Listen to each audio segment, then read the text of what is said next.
painting today. And I'm starting a couple minutes early just so people can get in. And so I know that there's a live chat. There's a little bit of a delay. So if you have questions, I'm going to try to keep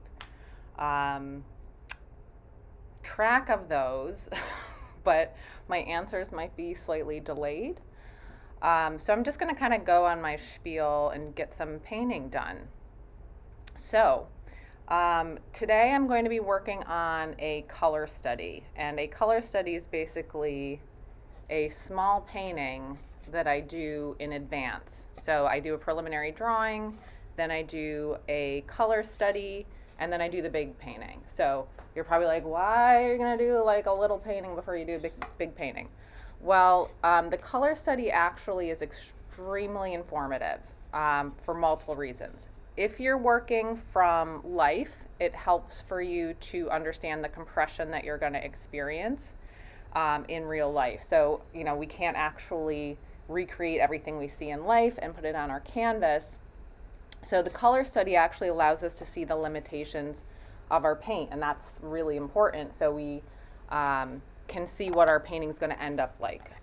If we're working from photographs, so photographs already have a little bit of compression already built into them, the color study can actually have us figure out how to make our paintings better than the photo reference that we're working from.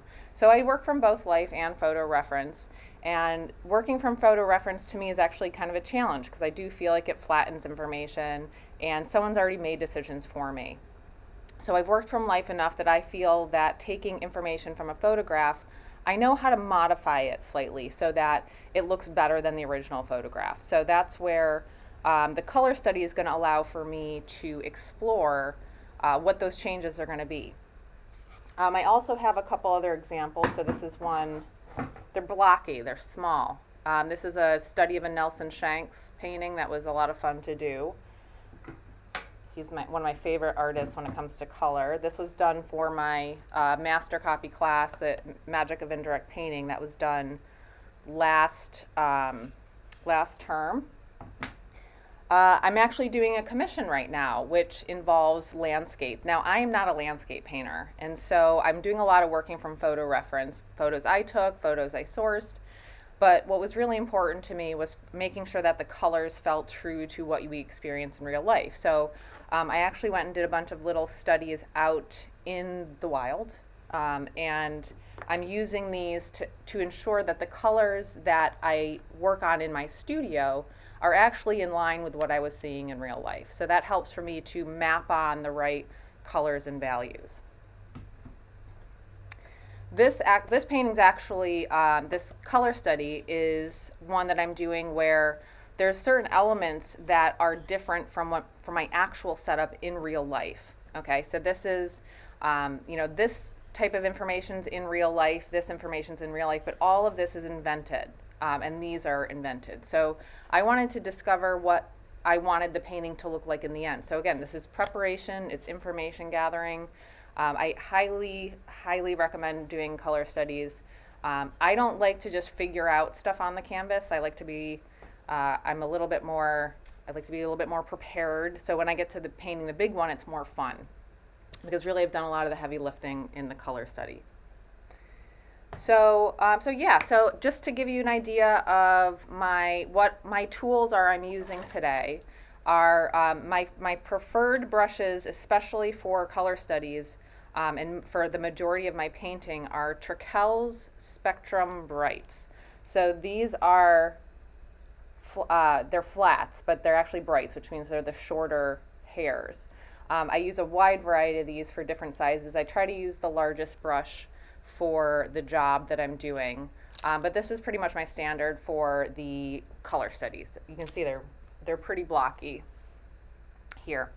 And so somebody, I remember, asked about why I put these little squares next to what I'm doing, and I'll go over that kind of as I do my color study, but these are just kind of references for me later. This is kind of part of my information gathering. I also want you to notice that I always do these on toned canvases. I don't do this on white canvas because the white canvas can be really annoying to work on. Your perception of information is really distorted until the whole thing's covered. So I always work on toned canvas. So today I'm actually working on a burnt umber toned canvas. Burnt umber is a really solid tone for, it's a good neutral, but it's warm, so I think it's very universal. I'm using I think it's an aluminum composite panel that canvas has been glued down to. I didn't glue it. I like to buy my surfaces and just use them. I don't like to do things like that. I call myself a lazy painter because I want to make sure that I can just open up my stuff and start using them. I don't have room or time to gesso my own panels and all that type of stuff. So I like to have some shortcuts of different things I like to use. One example of that is the New Wave palette. I'm a huge fan of New Wave palettes because you just open them up and use them. You don't have to season it. You don't have to do anything with it. They're toned. It's great. Okay, so for my palette today, I'm going to tell you my standard palette. This is like, these are what I call my starting lineup. These are what I use every time I come to the palette. There's times I'll have some guest paints or some special guests, depending on the painting I'm working on. But today I'm going to start with, and that's part of what we do a color study for, is will my standard palette hit what I'm seeing? If not, maybe I'm going to get some visiting paints or some guest paints here. And I want to see if the paints I do have are going to work. So my standard palette, and I can give you the brands that I prefer. So this is my New Wave palette. It did used to be gray, but I use it so much it always ends up this kind of dark brownish color. Okay, so my standard palette here. This is, I always lay it out like this. Ignore all the stuff that's down here. I'm using Old Holland Lead White. I've also used Natural Pigments Lead White number 2.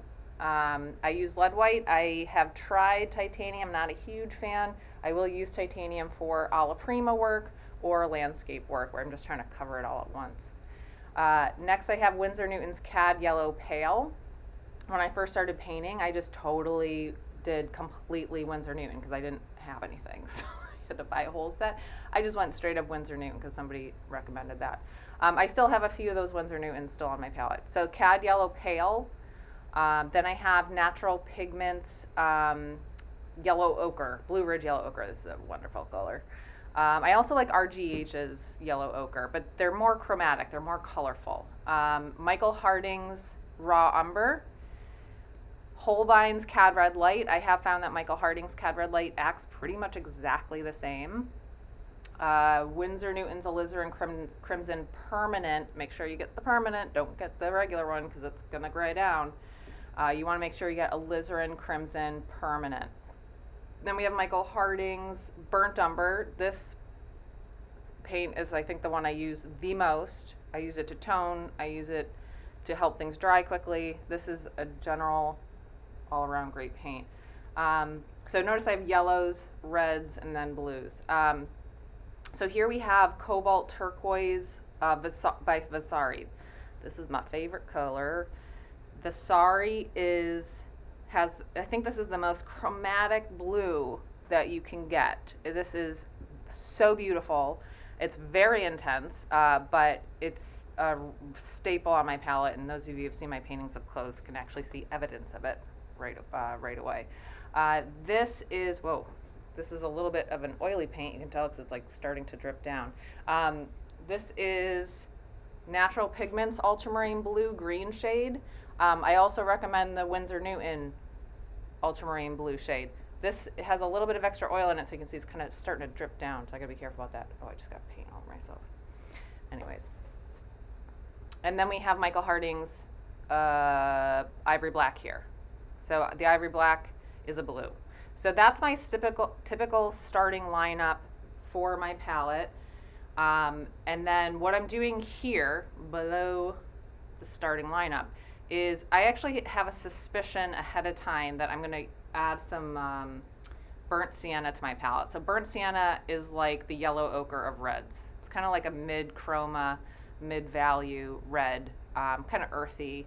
So I am suspicious with what I'm looking at that this might be an added extra. I can likely mix them from these paints, but if I have a paint that's closer right out of the gate, why not try to use it?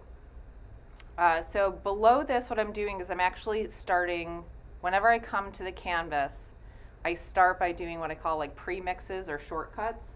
So I've started to mix up a couple of those, but I'm going to demo on how I usually find these. So that is my typical palette. I think other than the Cobalt Turquoise, I think it's a pretty standard, I guess, classical palette. That's the palette that I learned when I came here to the Academy of Realist Art Boston. That's our full palette. So that's what students are using to do their last cast painting and then into still life painting. Okay, so I'm going to turn all of this around so that I can actually get over to the canvas and all that stuff. So let me flip my camera over to my canvas, so bear with me for just a second.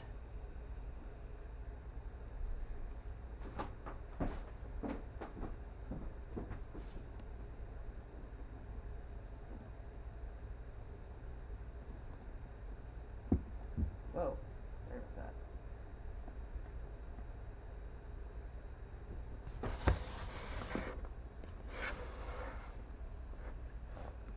Okay, so this is the, whoa, I want to try to get you guys nice. There we go. Okay, so this is the painting that I'm going to be doing with my Magic of Indirect Painting class on next term. That starts January 25th. It's already sold out, but there is a wait list, so feel free to go to the ARABoston.com website and put your name on the wait list. We do contact the wait list people first to sign up for classes. So this painting is the one I'm doing for next term. So previously I have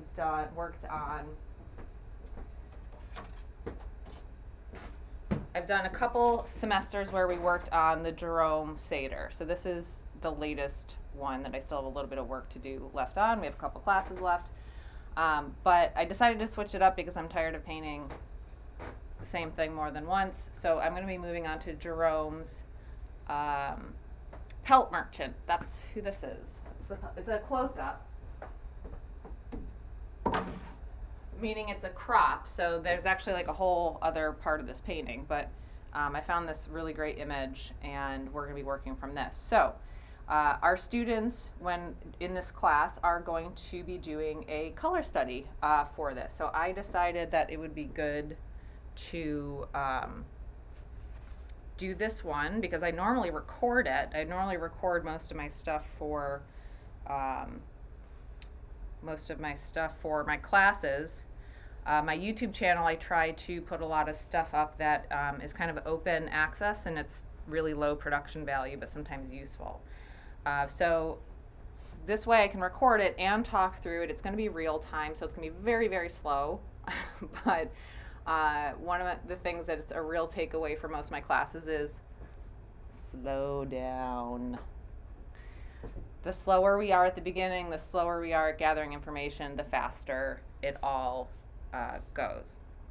Okay, so these pre-mixes, what I'm trying to do is approximate, so I'm getting ready for this color study. Okay, so what I want to do is start out by mixing up some averages as shortcuts. I'm not going to go in and try to mix every single point and color with my brush out of my tubed paints. My tube paints are just way too dramatic. So I take some time to mix up some pre-mixes. One thing I'm usually sure to mix up is the brightest bright value. So my goal here is to create a value that when I put my palette knife up here, it starts to disappear. Now this is looking a little too yellow, so I might want to neutralize that just a little bit to get that really bright spot. This to me down here looks like it's pretty close to pure white. So here's my pure white. Well, it's a little pinky, so I might add a little bit of pink to that. But again, these aren't exact. These are approximations. They're starting points for me for mixing. So I'm looking at some of these halftones here to see if those will match some of those. And then I always make sure to have a few values of what I would call my darker values mixed up that I can use for those. So this is normally how I'm testing out if my paints are in the right ballpark. So for example, if I look at this background here, I put it on the back of my palette knife. Now I have to be careful that this palette knife is parallel to the picture plane, because if not, I can mess up my perception and say, oh look, it's lighter, or oh look, it's darker. So I want to make sure that I'm really mimicking the picture plane and asking myself if that's a decent approximation for that. Okay, so what I'm going to do right now is just mix up an average for some of these tones just to show you the differences. So when I look at these colors, I'm thinking, okay, so that's pretty heavy on the yellow ochre. That's kind of the closest thing on my palette. Let me show you what that looks like. So this is yellow ochre. I mean, it's definitely too yellow, but at least it's kind of in an approximate. So I think it needs to be lighter and slightly pinker.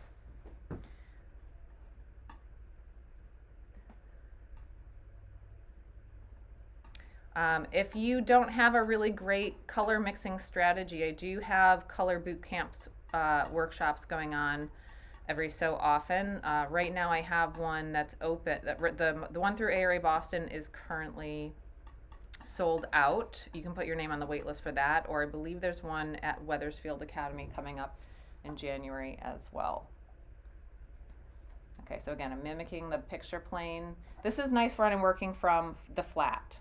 Okay, so if I'm working from life, doing this might not actually be as easy as when I work from the flat. So this I'm seeing, if I'm comparing it to that cheek, it's an okay ballpark. I still think it needs to be a little bit lighter and a little bit pinker.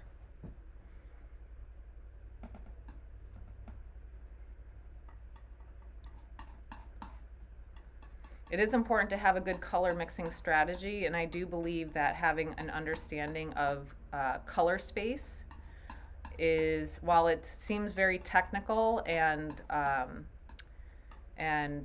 it's not hard to understand, and it's really great and informative for when you are creating a color mixing strategy. Okay, so that I think got a little too light and a little too pink. I'm going to gray that down a little bit. I sometimes also have a neutral mixed up on my palette just in case. I don't typically use that, but lately I've been getting into using a neutral more often. I highly recommend checking out the blog Muddy Colors. Dan DeSantos is a really amazing person, really amazing artist, and he provides really fabulous links and information and a wide variety of art and illustration related topics. And I highly, highly recommend that. And one of the ones he did with Howard Lyon recently was examining Bouguereau paintings and working with flesh tones and the power of neutrals in those flesh tones. Okay, so again, I'm trying to get this parallel to the picture plane. That's not bad. That's like a decent approximation. It's maybe a little light, but I think for this general area to start out with, I think that's an okay value to work with. And then I'm going to try to shoot for something like down here, just to give me something. So now I have like a lightest light, I have some steps down here, I have some background, some darkest darks. I'm trying to compress all this information into this little piece here. I do have another video on my YouTube channel about how to transfer using the paint transfer method. This is how I did this. And I'm not sure, I will have one on toning a canvas. There's also one on the Academy of Realist Art Boston's YouTube on how to tone a canvas that I did. But I was going to do one specific for my students next term because we're using burnt umber for this one. You can see how burnt umber is like a great starting point for a lot of this information.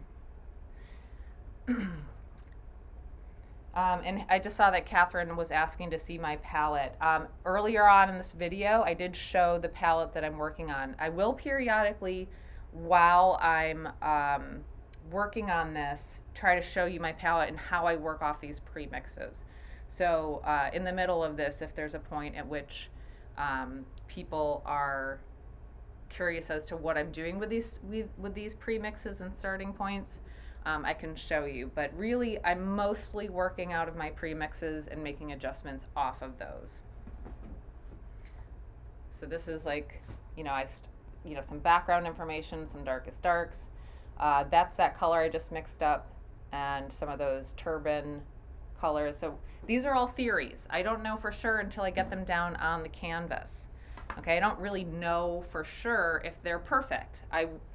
Things aren't right on your palette until they're right on your canvas. It matters up here, not what's on your palette, which is hard. A lot of times people will actually have their palette clamped up here because you're going to have a better judge. I just don't have space or anything for that.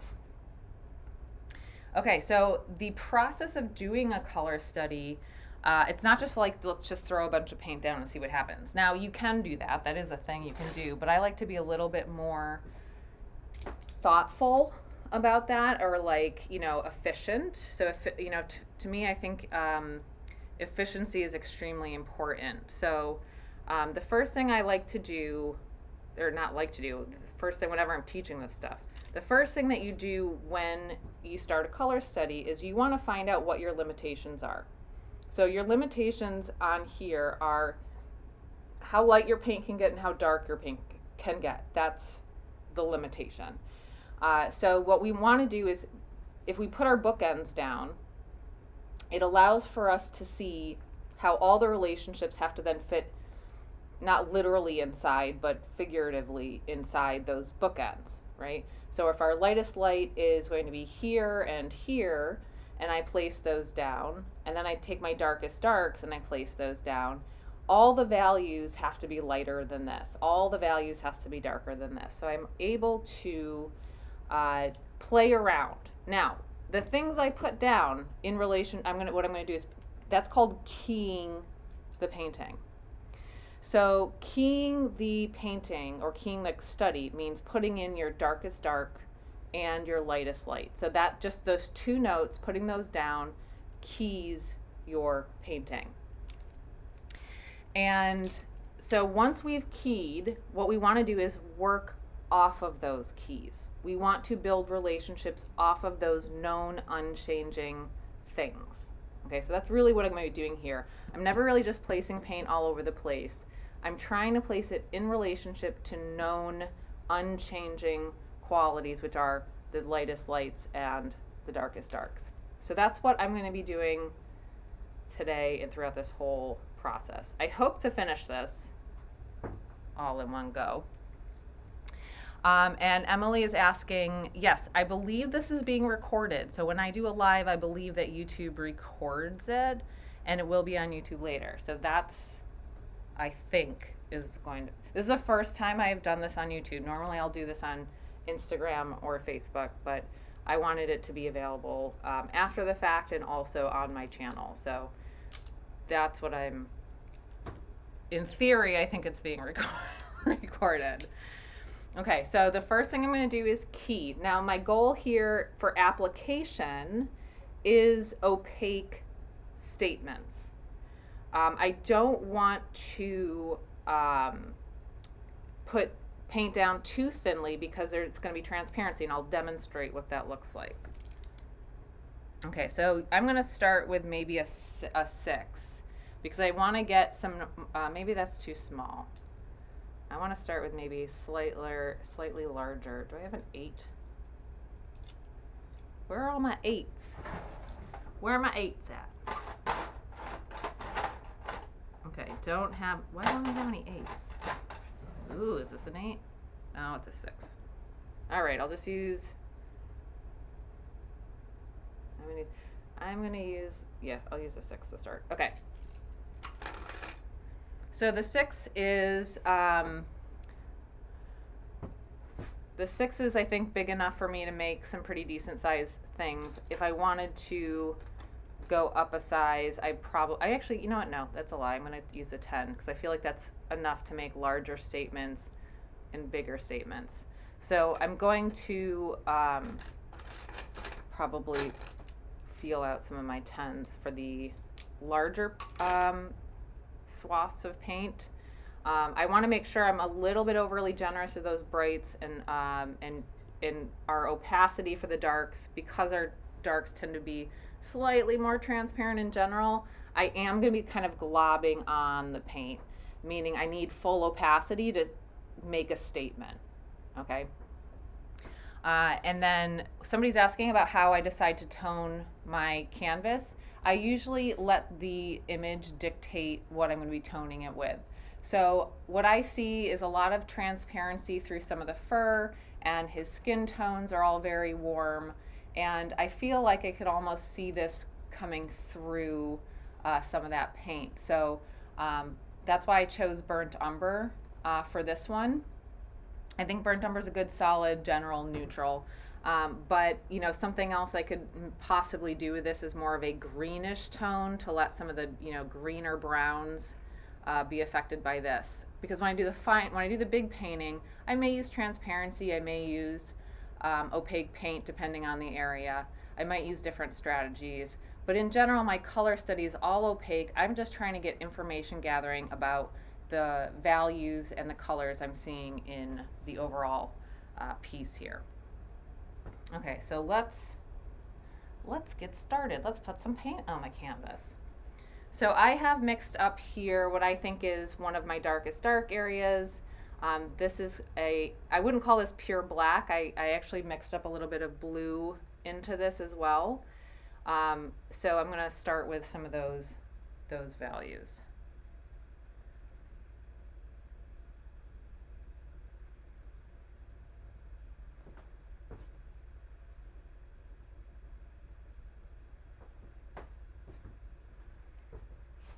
I like the flats because they give me control over drawing, and I'm really thinking planerly.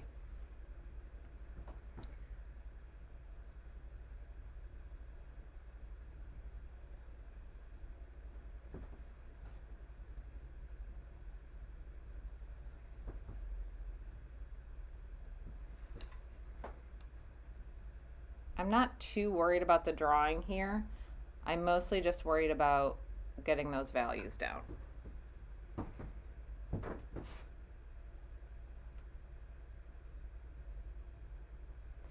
Now, if I go next door here, I can show you the difference between working transparently. So if this is super transparent, I'm not getting the same value as if I were to be super opaque. Can you read? Does that read on video that that's much darker?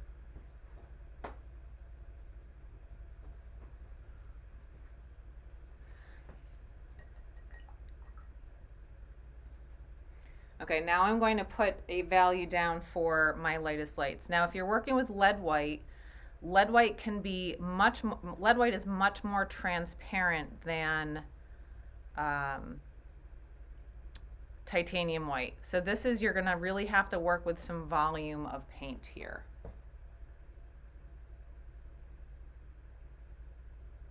Well, that's almost too much paint.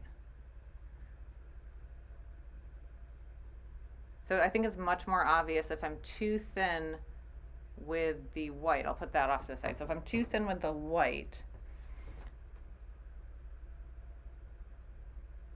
so if I'm too thin, this is what I call petting, right? If you're too thin with it and you just keep agitating it, that's a lot darker and you can see through it more than if I were to use strictly opaque paint. That's very different.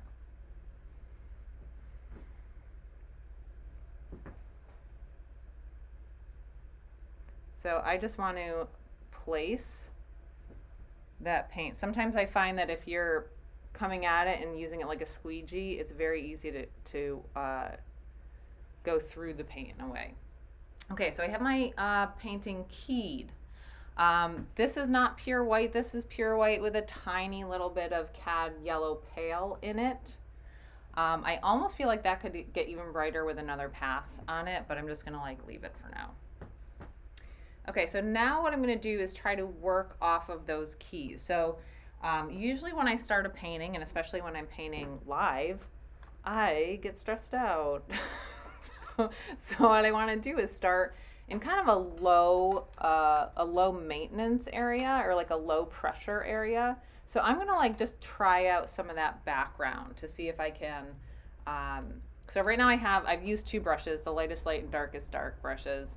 I'm gonna put those aside for now because I like to keep some brushes a little bit more. Well, I'm gonna use one of them because I don't know if I have. Do I have another 10? Yes, I do.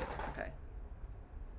I'm going to put these aside because I like to keep two brushes. One, I say that I like to, meaning I like to tell people to do this, but I rarely actually do this, and I'm only doing it because you guys are watching me. So I'm going to put those off to the side, so when I do need to come back and maybe revisit my lightest light, I'll use that. So I'm going to try to go for background and maybe some information in here. So what I'm going to try to do is place this directly next door to that the key, and if that works, then I'll kind of continue forward. So I'm basically just trying to work the relationship right next door to each other.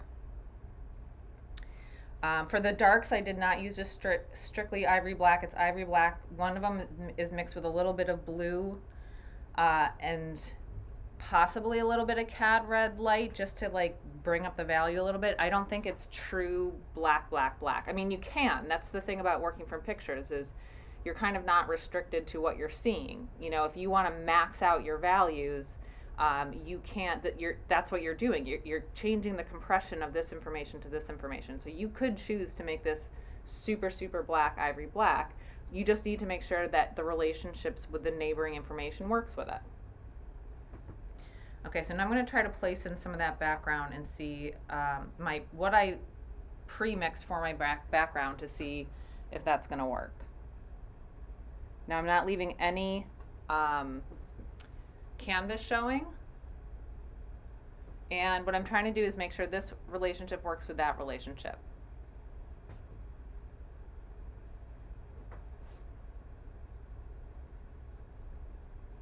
Again, fully opaque paint. Now I think that might be too light. So one thing that I do to check my value relationships is, let's see if I can get this to happen. So I think my lighter value can be a little bit darker and a little bit more chromatically purple. So I'm going to take my premix and slightly adjust it.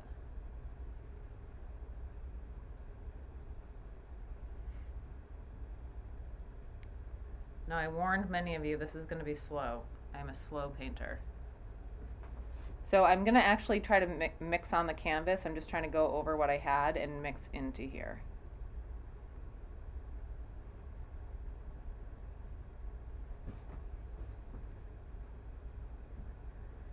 All right, so that feels better. So what I'm going to do is I'm not going to just take that value and then fill in the whole background. What I'm going to do is just grow it just a little bit to allow myself some space to make additional relationships.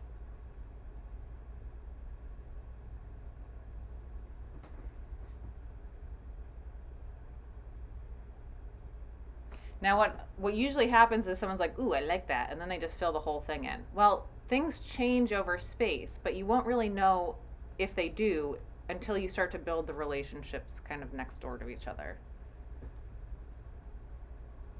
So I'm going to move this over here, but then as we get over here, it darkens. So I'm going to try, I need to create a darker value for that. So there's a little bit of dark spot there. That means I contaminated my brush.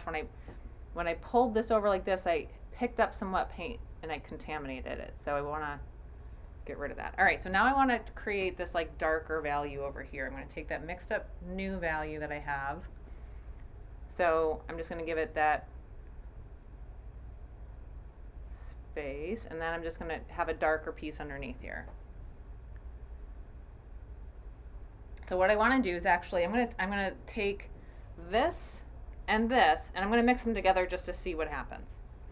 So I'm going to take a little bit of that pre-mix off to the side, take a little bit of, I know you guys can't see my palette, but I'm trying to talk you through what I'm doing. I'm mixing up that darkest dark I had mixed up. And then that to me looks way too blue. So I'm going to add a little bit of a alizarin crimson to that to bring a little bit of warmth back to it.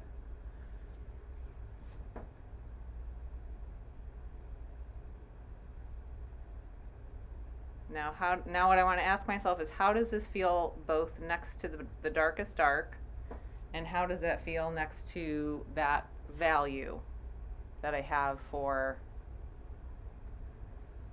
the background?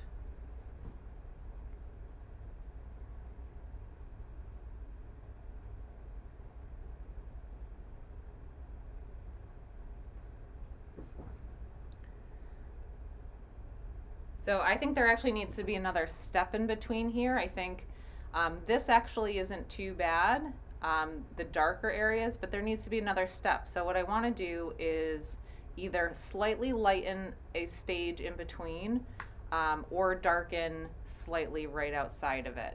So I think I'm just going to like lighten this little strip right here.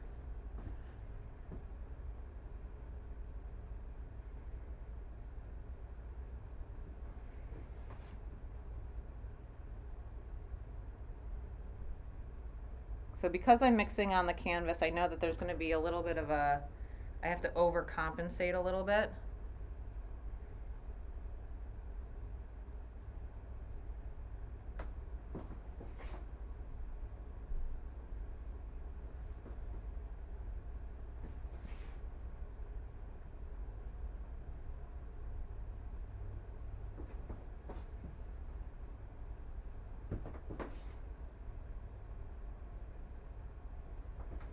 Still feels a little too dark. So I'm going to take just some of that straight background and mix that in.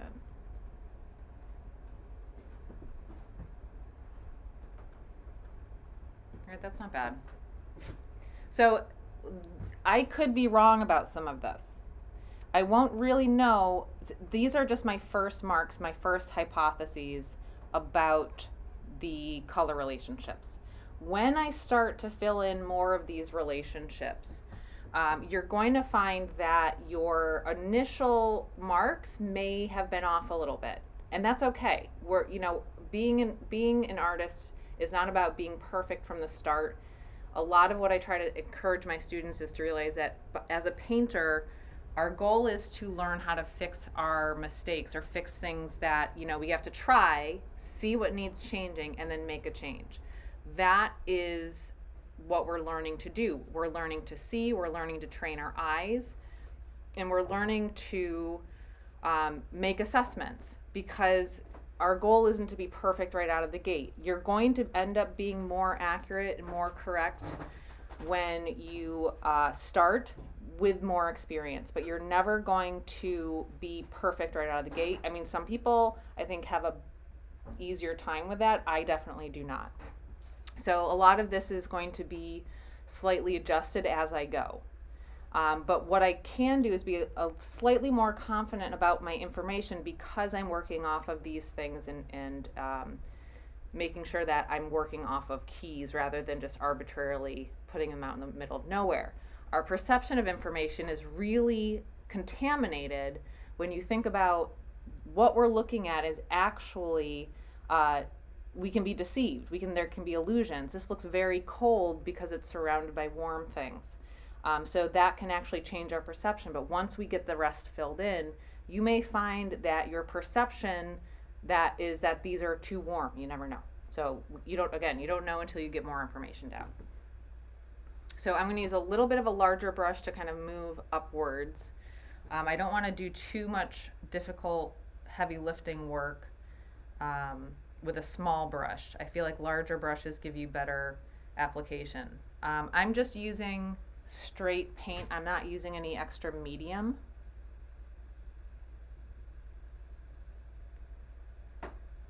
So that looks a little bit lighter because I was using some of my premix, but I actually don't mind that because of the variation I'm seeing. So I'm just going to continue with that a little bit.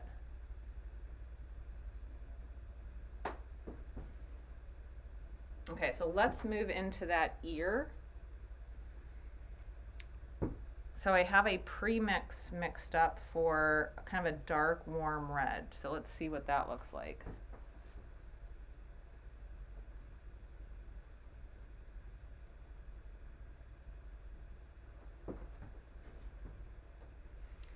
I think that looks a little too dark, so I'm going to lighten that up a little bit.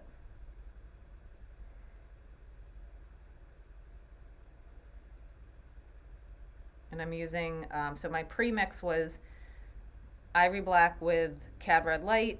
That's too dark, so I'm adding in a little bit more Cad Red Light, maybe a little bit of alizarin just to give it a red feel. Now, if I try to change this and it stays too dark, I might actually wipe off that note.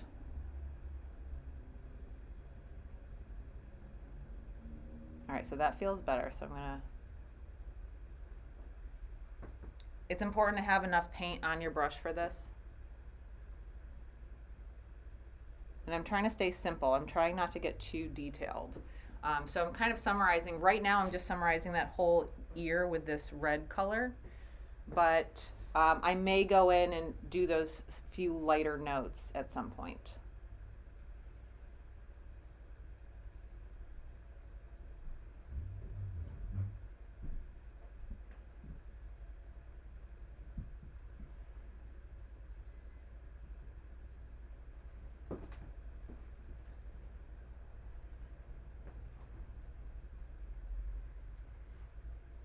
Okay, so what I'm going to do is actually try to get maybe some of the side plane in so I can kind of complete this relationship here. So I'm going to use actually my larger brush that I was using for my darkest dark. This is not my darkest dark. This is, it's lighter than that, and it's still warm, but it's definitely not as chromatic as the ear. You're always going to find that the chroma in the ear is pretty intense. So I'm going to go for my darkest dark with maybe a little bit of raw umber. Raw umber is kind of green. And I'm going to add a little bit of alizarin to it. I'm always a sucker for warm shadows. And when we're looking at this, we're kind of seeing that we're getting warmer shadows, cooler or lower chroma halftones, and then back to more colorful in the lights, and then the brights tend to be slightly lower chroma. That's what I'm seeing here.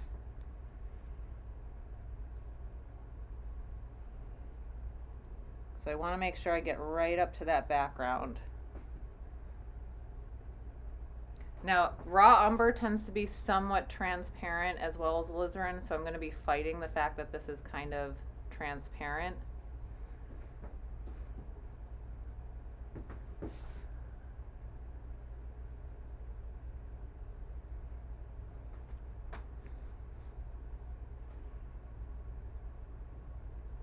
I'm actually going to fill in kind of this whole space right here just so I can get a little bit better of an idea. I can always go in and change parts of it.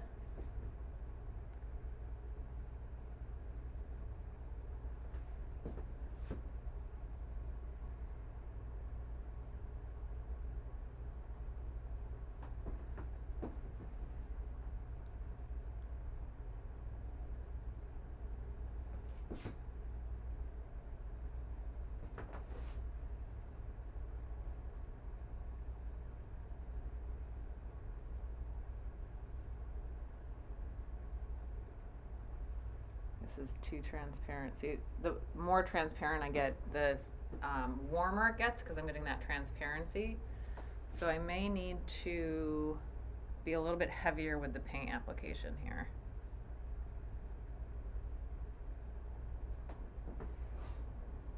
And I'm being a lot more parallel to the picture plane. There we go.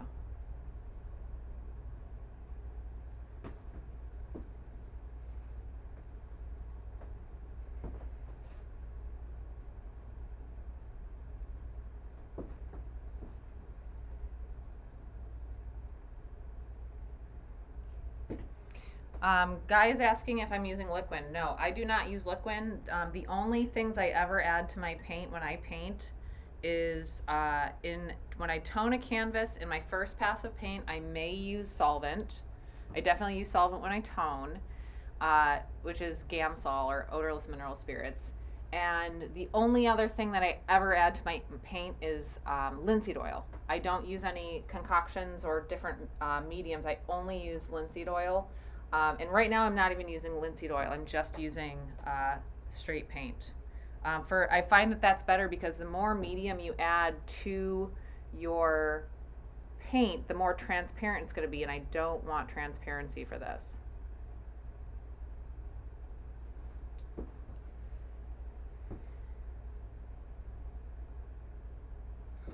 Okay, so what I want to try to do is give myself a little bit of this really dark note here and then work up into the skin.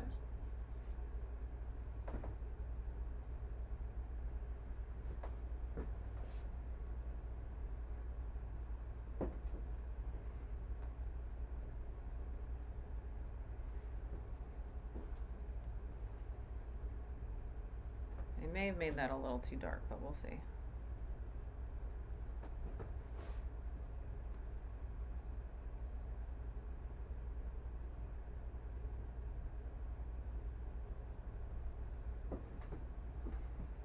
I think that one's too dark. I'm going to go back to...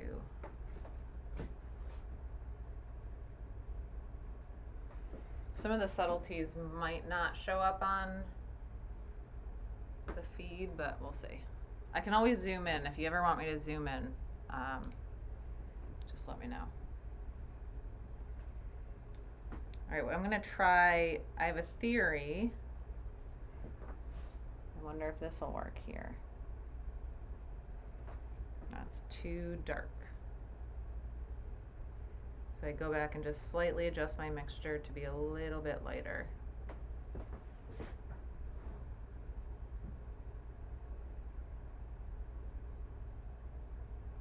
Don't want any of that canvas showing through. I think that needs to be a little bit yellower, actually.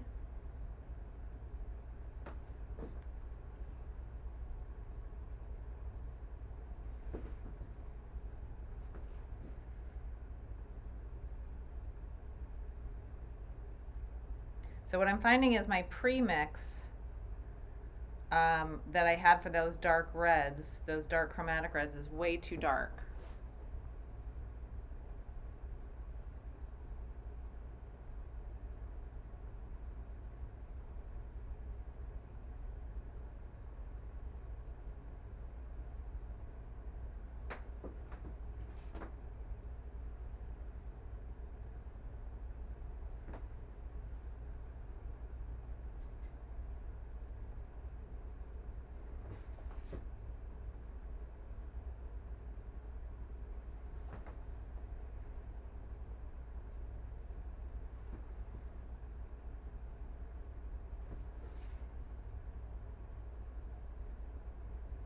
I'm adding some pinks to this, some lighter, cooler pinks to this.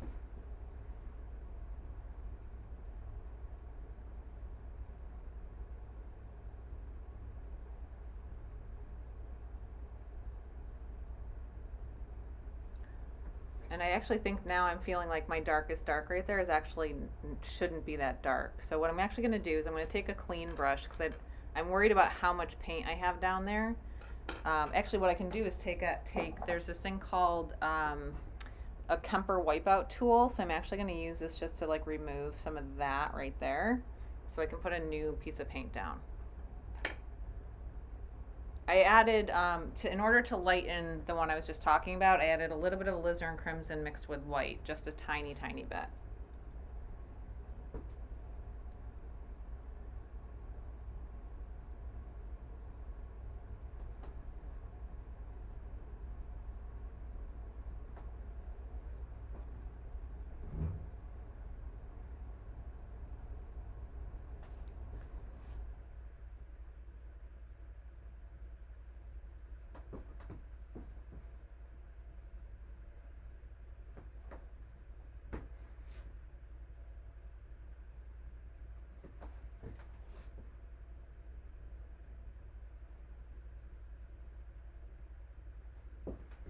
Because once it hits down here, let's see if, I think my yellow ochre is probably too light in value, but maybe if I mix that in with some of those reds I was just using, I want to make sure that this sits okay. Now I'm getting into like being a little too small right off the gate. It's very easy for me to like want to just get right into some of the details, but I just want to make sure I stay simple. I can always go back and break information down, like the ear.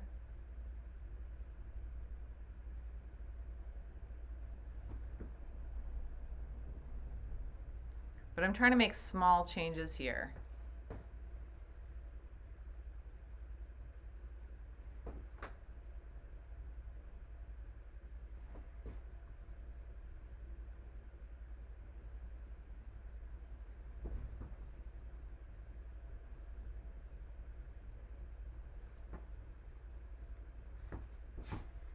Okay, let's see.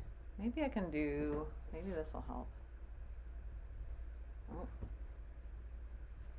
All right, I'll come back to the ear. I keep wanting to put those highlights in, but I'm not going to.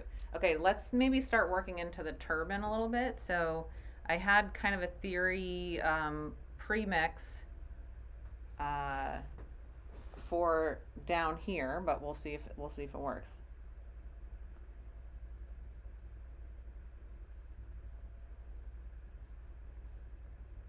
So I'm putting it right next to the ear and then right next to the background. And then I'm stepping back and assessing. So this is before I move forward, I come back and assess. That's really, really important.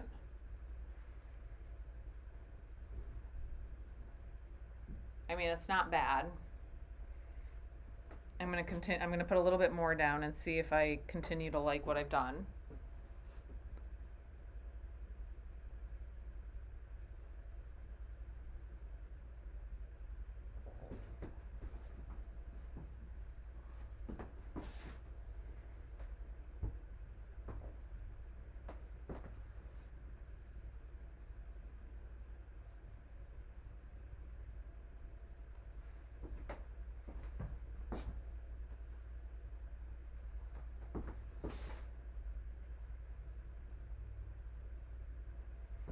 This is a little bit redder up at the top of it, so I'm just gonna, so I put that whole thing down and now I'm just changing a little bit on the canvas.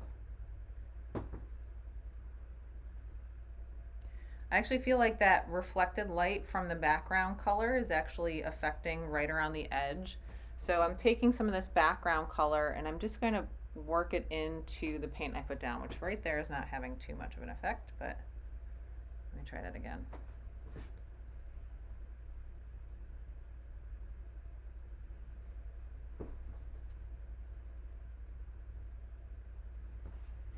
And then what I think can happen is if I take the color I did make, darken it just slightly.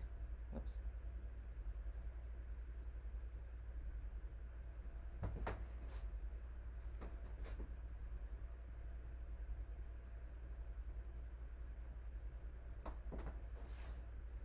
I think that's going to be a better statement for right here.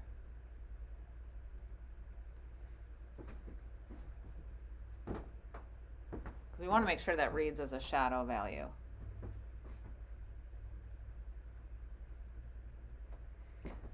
Sometimes I find that with when you're working on a color study, if you have knowledge of light logic or how value shifts over form, it's helpful for you to be able to find certain information that maybe is otherwise a little bit harder to see.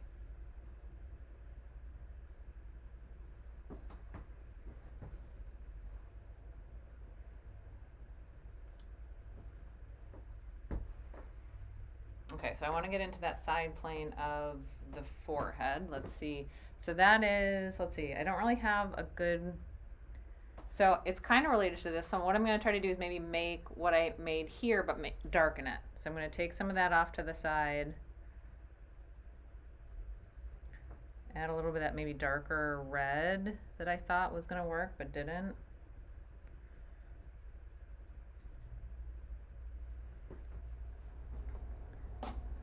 So here, I just want to show you guys what my palette looks like while I'm working on these premixes. So here, like I said, this was a premix. It didn't really work out as well. I needed to darken it a little bit for the side of the turban, but I'm using that to slightly darken I'm cross-mixing my premixes. So here, this was my premix, but then I'm adding a little bit of orange here. I'm adding a little bit of brown here. And then I had a premix. I got a little grossness in there. But I'm taking little side trips off of those. And just my tubed paints are really just extreme changes. So I think this might be a little too dark. I'm going to just get that down a little bit better so I can see.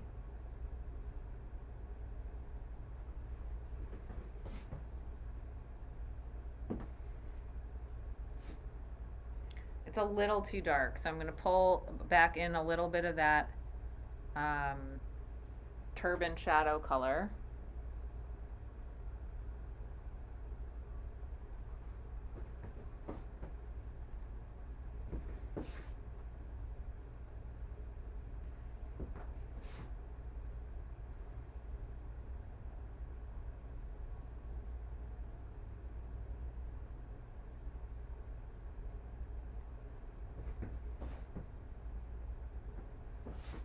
Okay, that's not bad. I'm going to take some, I don't want to grab my darkest dark because I think that's too extreme for this eyebrow. I know it looks black, but it's not. So I used my darkest dark but mixed with a little bit of raw umber just because I want the value to be there, but I think it's a little, maybe a little harsh.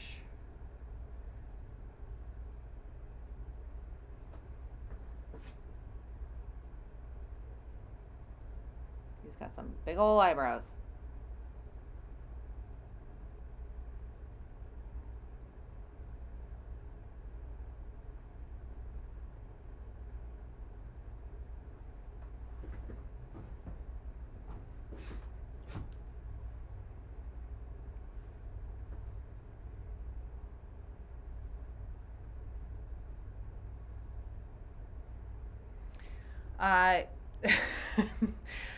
That question popped up about how do I remember later what color did you put down on your color study. Well, that's actually what I'm going to start doing is I'm realizing that some of these are working and some of these are not. So what I'm going to do is once I feel like I've got something that I like, I'm going to start kind of making notes of these.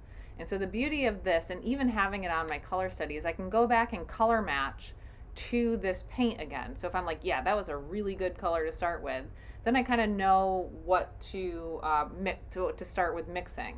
So this is less of like finding every exact mixture, and it's more of like, oh, I'm always seeming to find that I'm using neutrals, or I always seem to be pulling for the alizarin crimson, or I really keep mixing this color that's really close to burnt sienna, so I might as well just get burnt sienna out. So that's kind of what this is, the usefulness of this. The nice thing is that when you have a ton of experience color matching and color mixing and just having experience through painting, is your mixing strategy becomes second nature and it becomes subconscious. So really what, as an artist, you're trying to do is automate certain functions, and one of those is color mixing. So I never really worry that I won't be able to mix a color again because I know what paints I used. I'm going to be able to get there because I feel confident about my color mixing strategy. And we will go over that in my indirect painting class and also in my color boot camp classes that I have. So if you have a reliable color mixing strategy, you will be able to match and get these colors exactly again.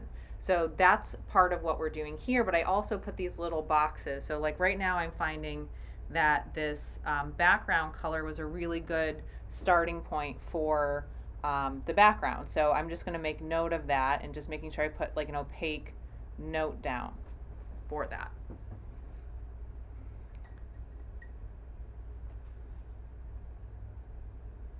And let's see, my darkest dark, I feel like that worked pretty well, so I'm going to put that down too.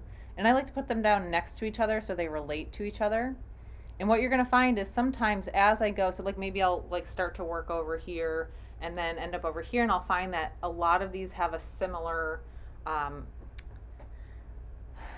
hue, value, or chroma. So that's where, you know, I'd say, you know what, that's good. Then I just know that I can mix up a low chroma violet and that will work for things. I'm realizing that so right now I'm going to make a mixture for what I thought was the red, but I'm adjusting it so that it's the better version of what I mixed up.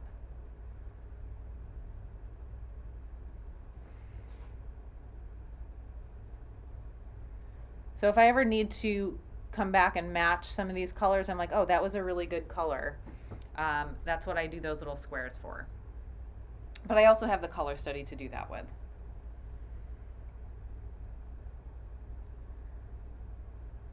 Okay, so I'm going to move up to here. It's a little bit more violet. I'm going to go for like, I am finding that mixing up a darker violet would have been useful, so I'm going to do that right now.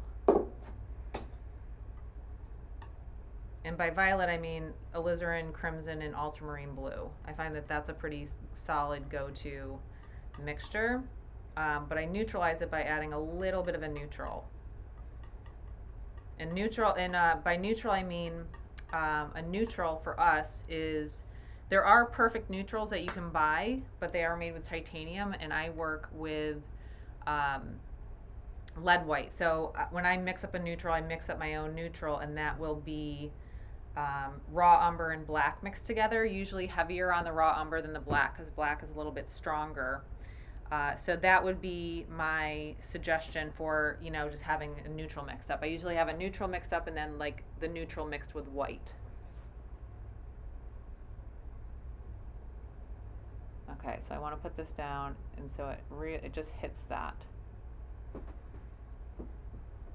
that's actually not bad.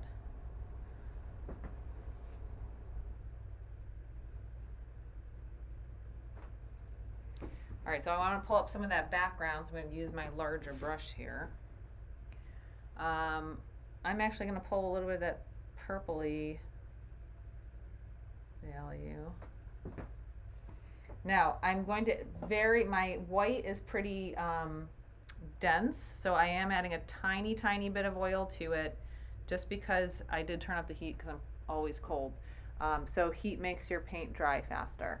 So you're going to find that your paint might tack up a little bit quicker if it's warmer in your studio.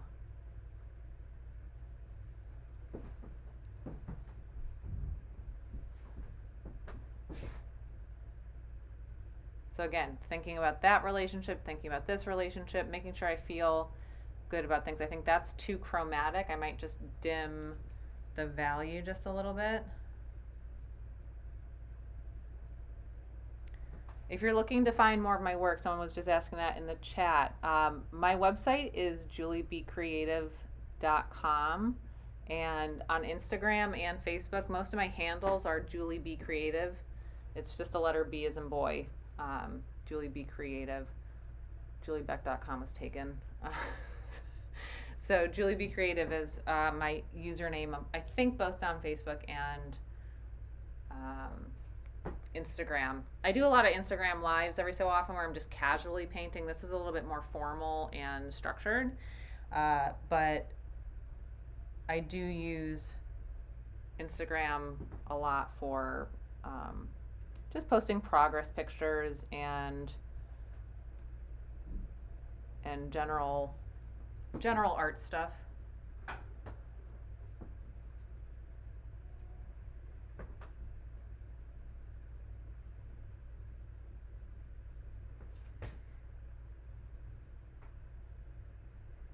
So now I kind of have lots of options to go in and just start kind of filling in additional gaps.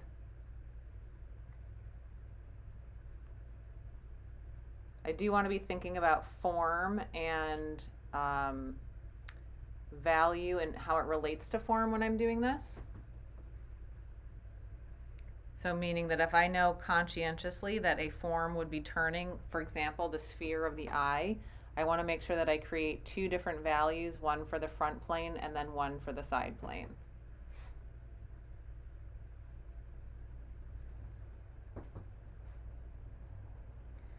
Now I do find that there's a couple super chromatic notes. They can be slight anomalies, but like I try to put them in because I just think they're fun.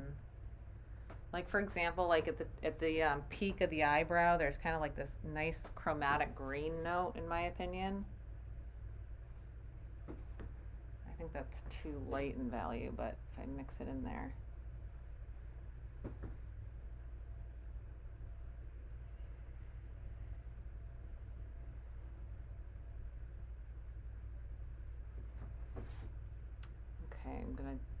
Whoops, that's way too blue. I don't know where I got that one from. Oh, I'm over here, duh. I will sometimes lose track of what I'm grabbing on my palette. That is definitely a thing that happens.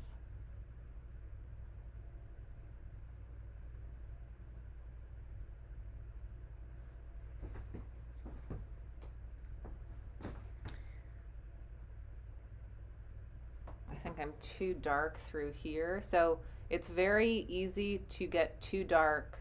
When you see something like this, I think the immediate tendency is going to want to be super dark. But if we compare that to here, it's much redder and much lighter. So that's kind of what I'm trying to do over here. There's definitely more of a low chroma note. Right on, I want to go paint on here. I might be getting a little too fussy here.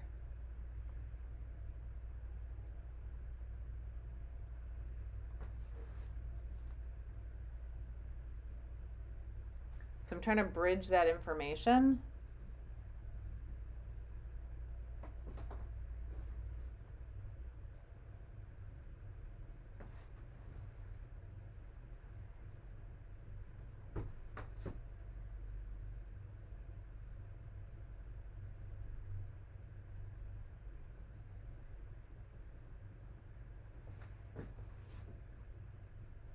Earlobe.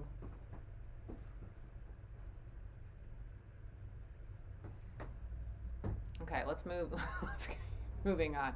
Very easy for me to just get carried away. Okay, let's do a little bit more fill in for that background. Good. Context is really helpful for when you're painting. Usually when we're doing a full-size painting, I do like to do key and then background. That's usually how we work cast painting as well, or cast drawing.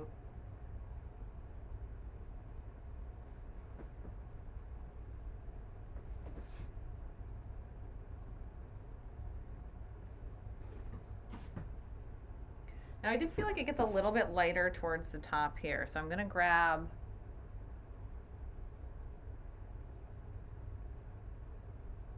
a little bit of yellow ochre and a little bit of a lighter value. That didn't really do much.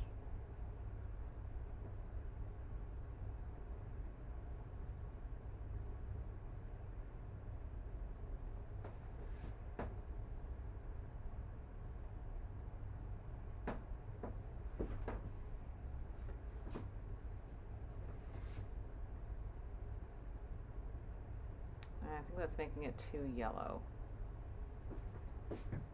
Clean off my brush. So I use a cleaning tank when I'm painting, so that means I have a cleaning tank with a coil inside that's filled above the coil with linseed oil, and if I need to reset my brush, I'm coming back and so I've reset this and I've washed it in linseed oil, and then I take off excess linseed oil. So then this is kind of like a reset brush.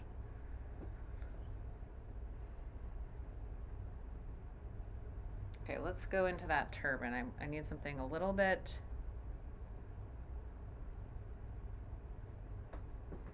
So I'm kind of heading into this light. So, you know, this is getting an original light source. This is not. So I know this needs to be lighter.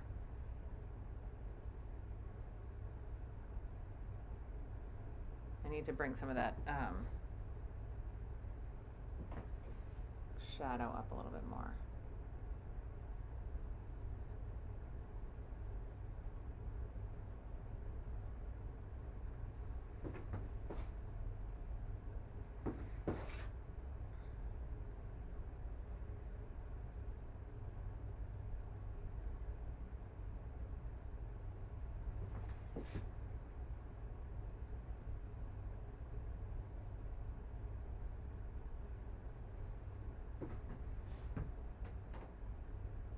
Now it's a little hard to tell because of how close this value is to the background, so I need to really just make sure I get a little bit more in.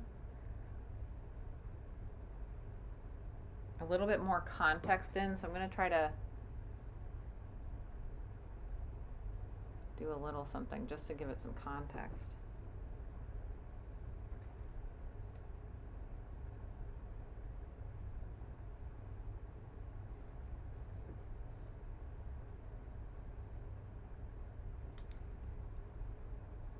Right in here is not that dark.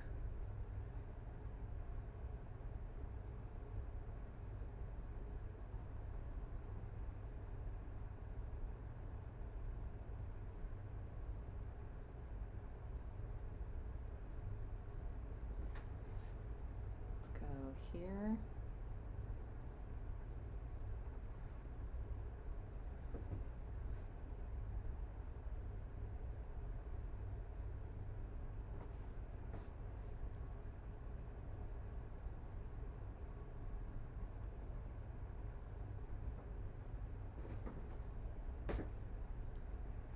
Might be a little high in chroma, a little too warm.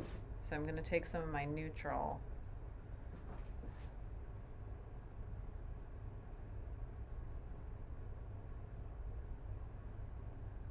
So it's still got some warmth to it, but it's not overly crazy. Okay, so now I want to try to get some of that lighter side in. I want to see how much I max out on value on that turbine.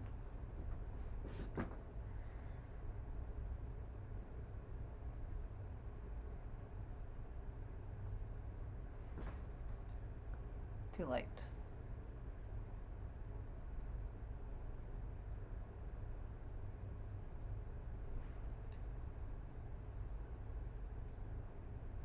Maybe it's still a little too light.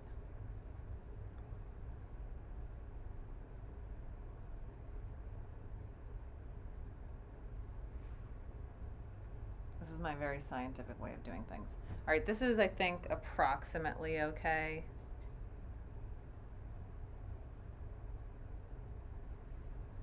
So let's just try it. Let's see what it looks like.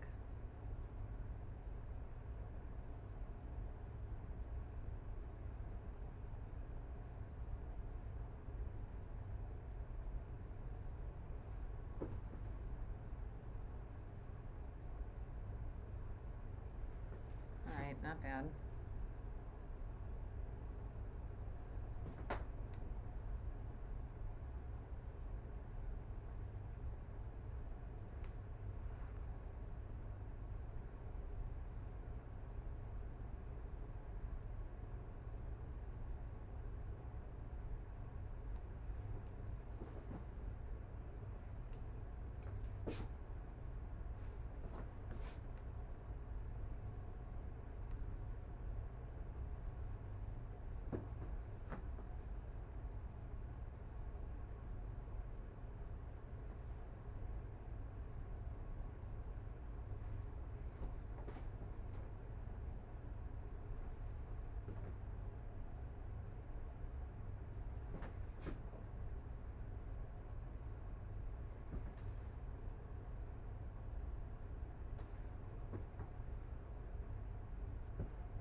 I'm just using these little light notes to break it up a little bit.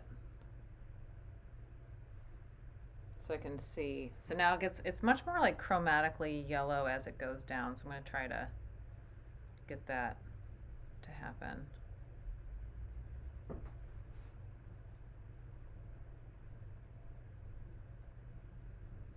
So I'm mostly just using yellow ochre right here.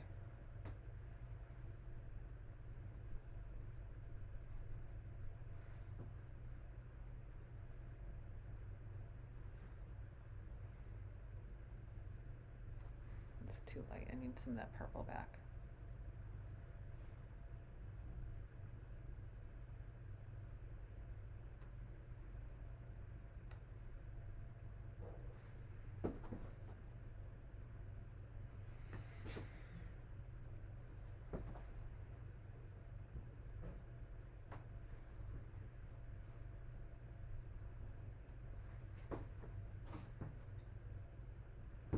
So again, I'm really thinking, I'm trying to be conscious and thinking about light logic as I do this, meaning that as the form turns away from the light source, it gets darker in value.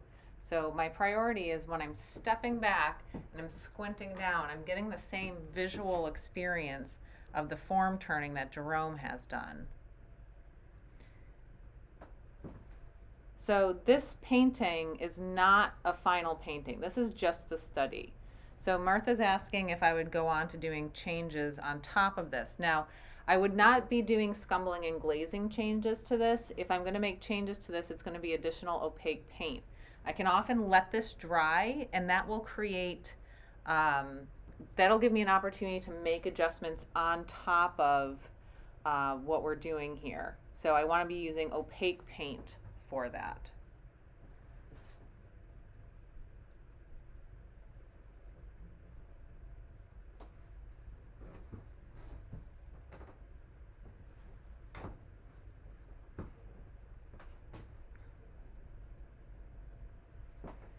So this doesn't have to be all done in one shot. This can be done in multiple passes. I could just let this dry. The nice thing is I can just come back and continue to work on it and work off the relationships. If, let's say I had to stop for the day and this is all I had down, if I came back to work on this, a lot of times this will be sunken in, and we don't want to make decisions off of sunken in information because it's not the same value. So make sure you oil in. So I'm going to be having a video that I'm going to post soon on this channel about oiling out and sinking in, just for, you know, for my students for next term, but I'm going to make it public so everybody can see it. And that video is going to be showing how to oil in, things to think about. But you want to make sure that when you go to work on this again, the paint is dry, number one. Then you oil in, and then you can make decisions based off of that information. Because if not, most of the time our darks get a little bit hazy and gray and matte. But then we can resaturate the color by just oiling it in and resaturating the color that way.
Okay, so my turban's looking pretty decent, I would say. Well, in terms of these values. Again, I can always come back and adjust them, but for now, there's a point at which you have to just get things done. So important thing, just step back, take a look, see how things feel.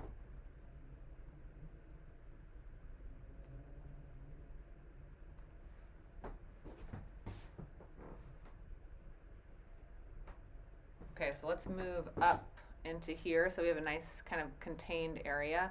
I think this got a little too green. I'm going to go back and repurplize that, if that's a thing. I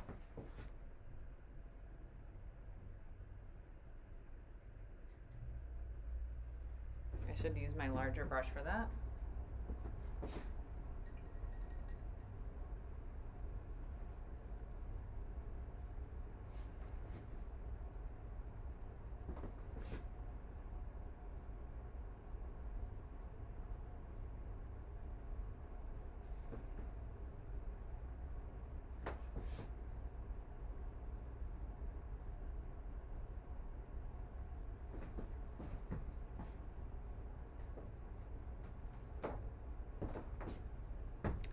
Okay, let's try out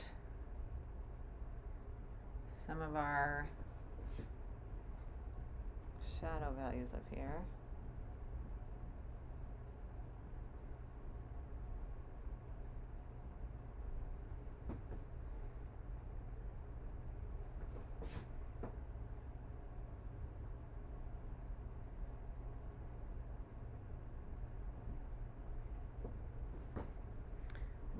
little too dark up at the top there.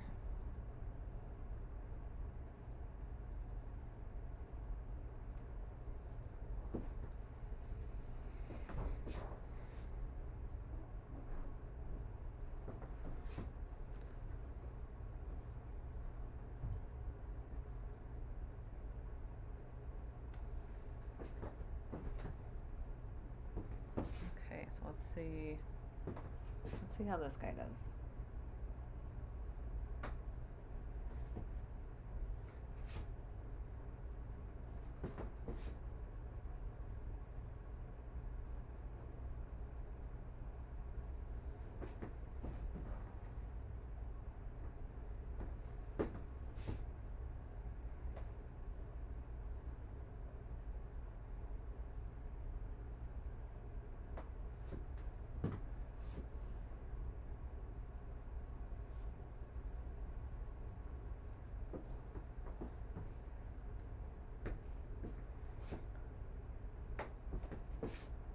This can be lighter, and I just want to join up with that guy up there.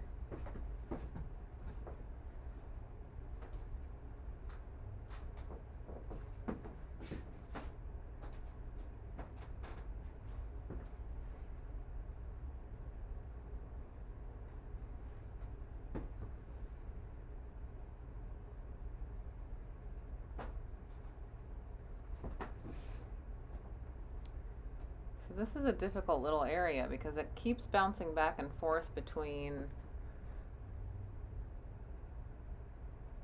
yellow and purple to me. So I'm finding that the overall color scheme of this whole painting is the yellows and the purples.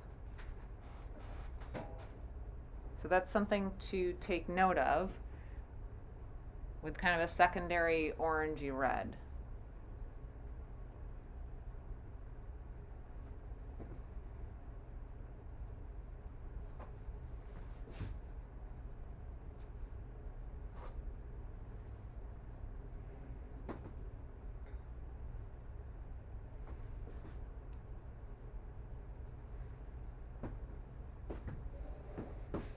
This guy has actually been pretty helpful.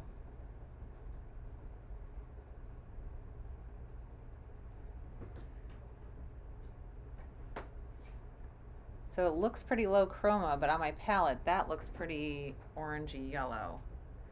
What I'm also going to do is come next door and grab this other kind of shortcut that I've been using for this.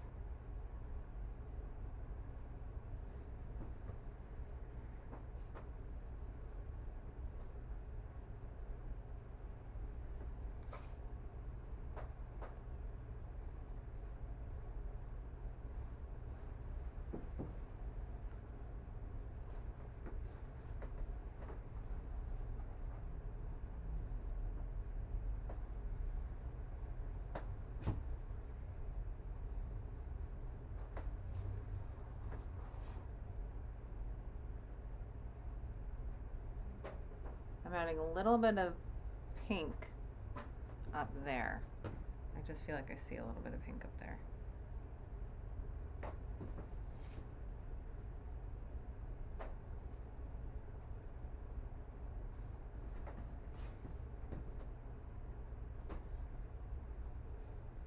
So again, squinting down, trying to take sense of, okay, light source, this is getting light, this should all be shadow value.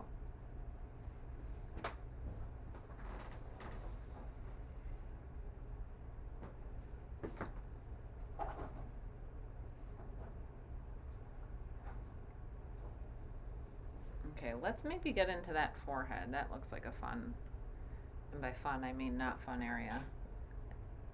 By not fun I mean hard. Now I have not dipped into my burnt sienna yet. I feel like that would be useful. I'm going to try a little bit of him.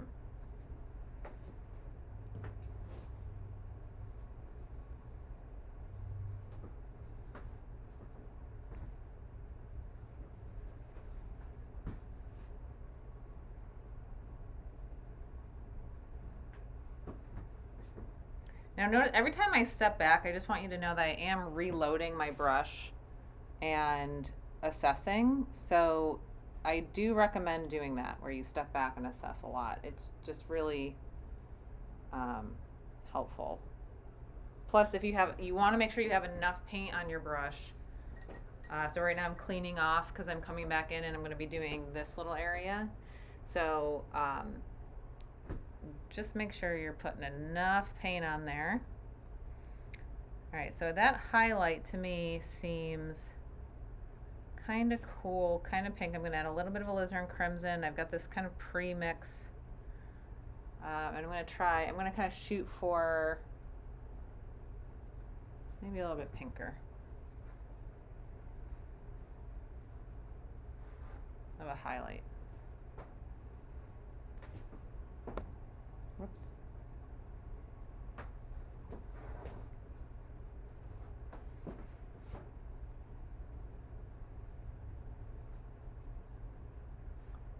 I gotta be careful if I hit that really dark area. I don't want to contaminate.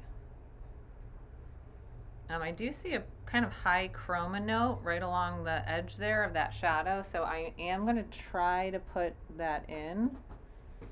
This could also wait until it's dry to do, but nobody's ever called me a patient person.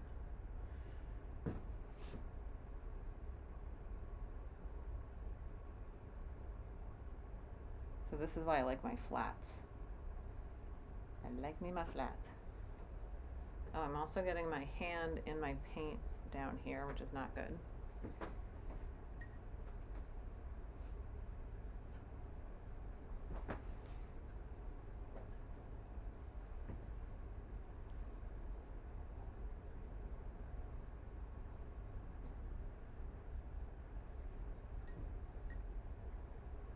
So my yellow ochre has come in handy, so I'm actually going to put a little bit of that down too, just to give myself a little bit of information.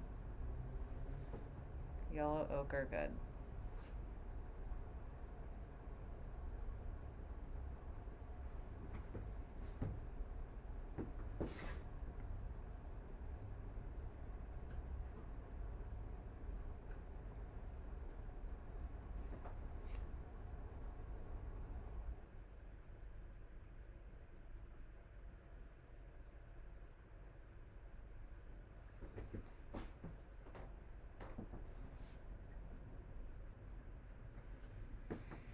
Okay, getting fuzzy. Okay. Now I have to grab that plane. So we have like the frontal eminence, then we have a down side plane, and then really much more of a side plane. So I want to try to get that. That might be heavy on the yellow ochre. Let's try some yellow ochre.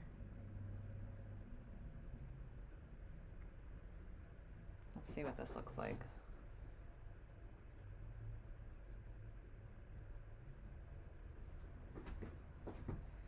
Hard to tell because we have that tone still showing through.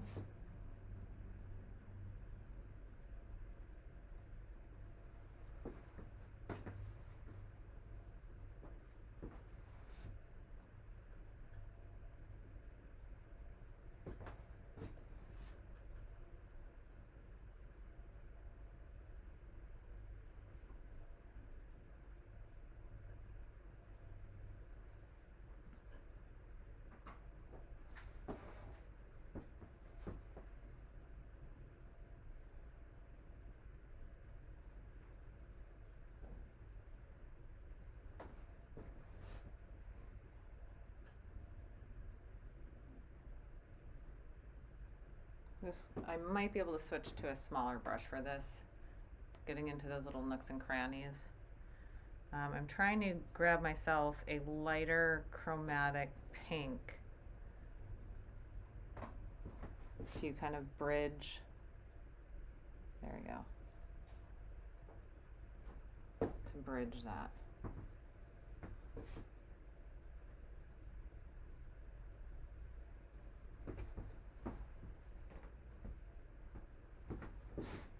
All right, so I think my yellow can stand to be a little bit darker, that skin tone.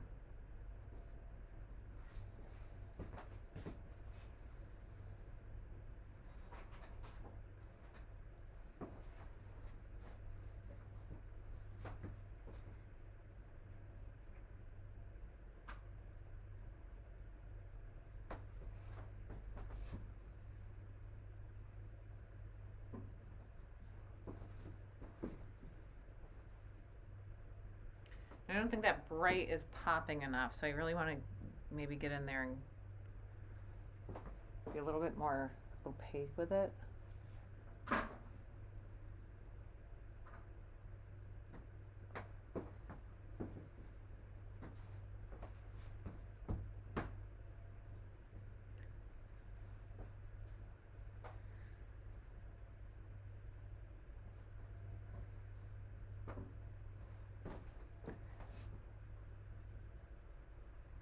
I'm going to darken that shadow just a little bit, because I don't think that that highlight should be as bright as some of the other information, as the other highlights. I'm comparing relationships there.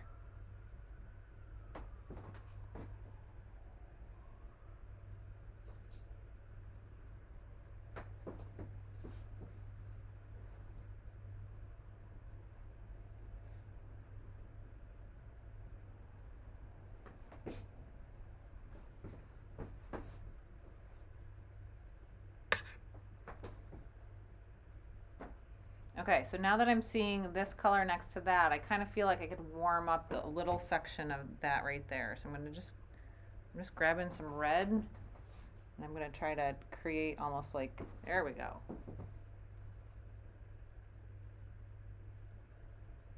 It's always nice when that happens, when you just grab the right thing at the right time. That happens more often when you have experience and you kind of have an idea of what to grab when and how.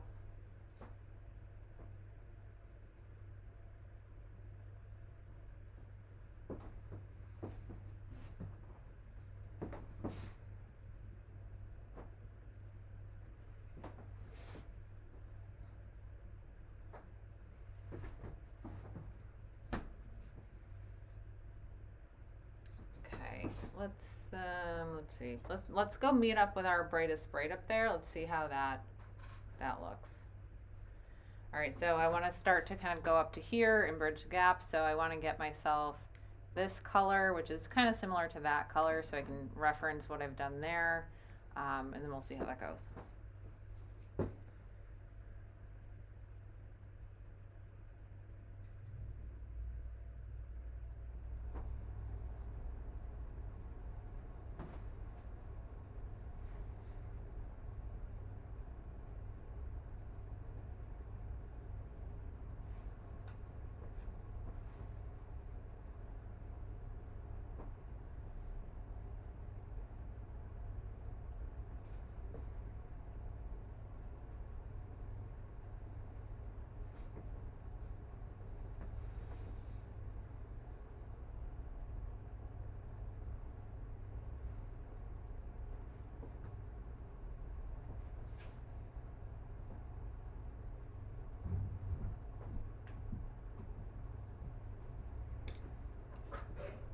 Bless you.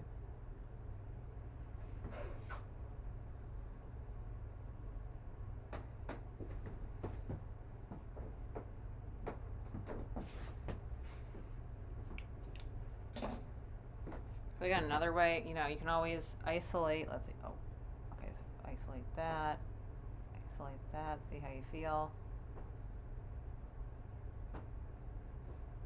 It's not bad.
So in real life,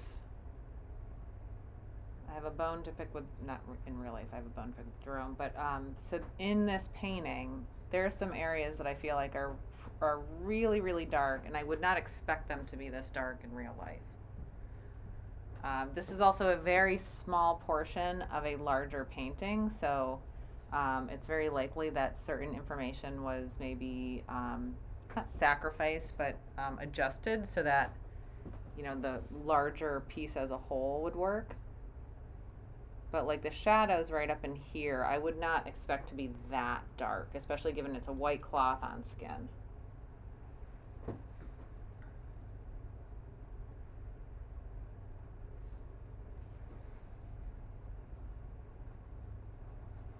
I'm going to move to a slightly smaller brush just to get into that little nook. I don't want to like contaminate those braids.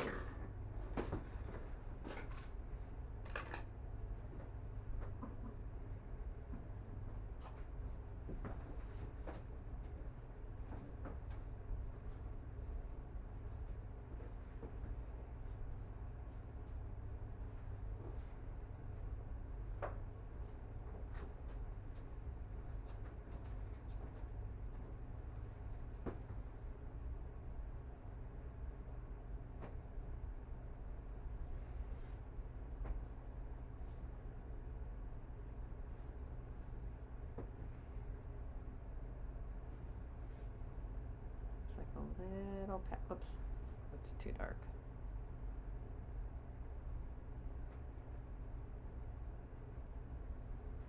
See, sometimes I go in and get all fussy with some of these things, and then it's like I've ruined a perfectly good little section.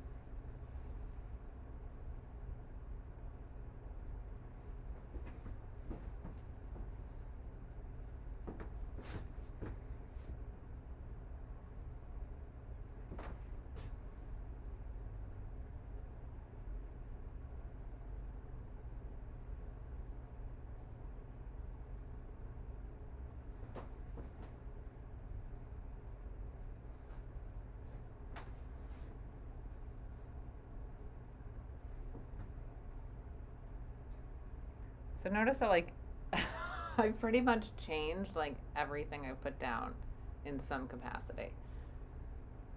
So it kind of speaks to, hey, it's not about putting it down perfect right at the beginning.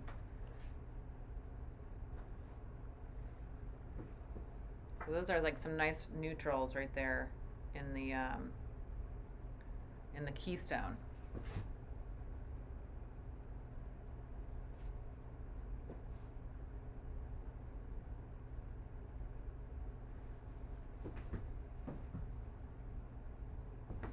Okay, back up to the turban.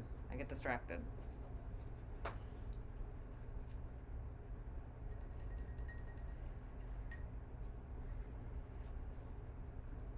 Okay, so maybe what I'll do is I got these super bright brights. What I want to do is like give myself the one step down from the bright brights.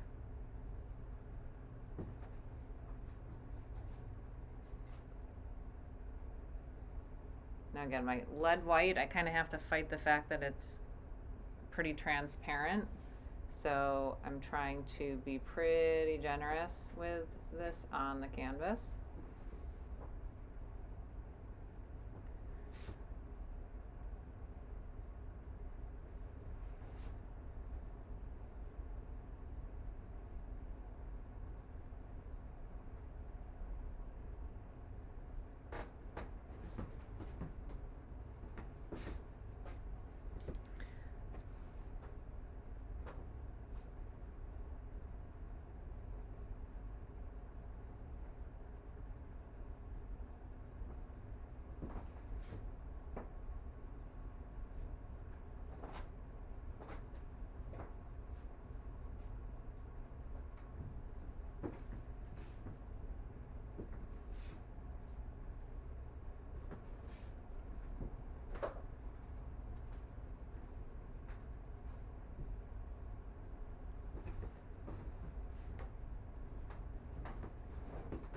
Alright, so this to this looks too big of a jump, and I'm wondering if it's because I need to darken some of the information above it.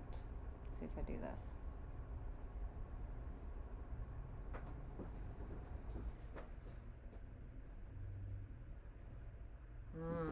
I'm going to actually bring down the value of this a little bit.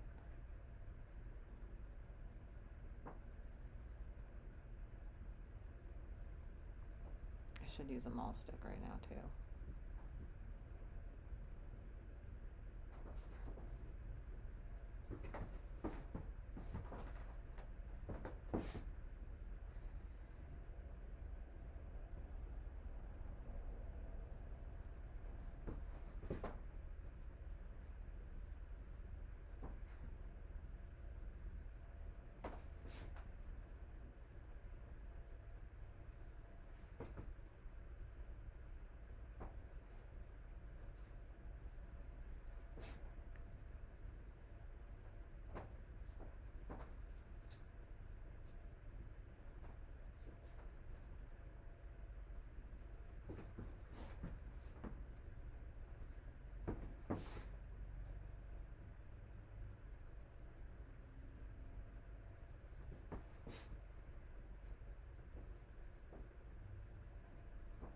So sometimes if there's too big of a value jump, it just means you need an extra facet in there.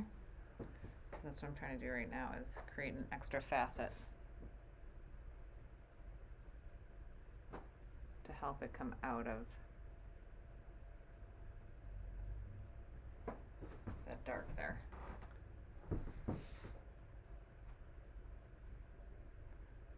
So I'm realizing right now that I don't have great premixes for the turban, for the midtones of the turban. So what I probably should do is take a minute to make some additional mixtures. It'll just be more efficient.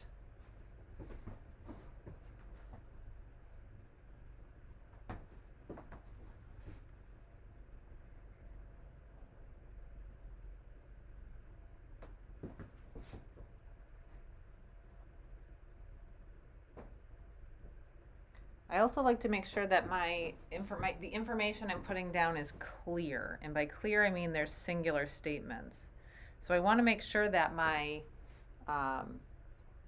little squares that I'm making are one value all the way through. So that way it just helps me, it helps to inform me a little bit better.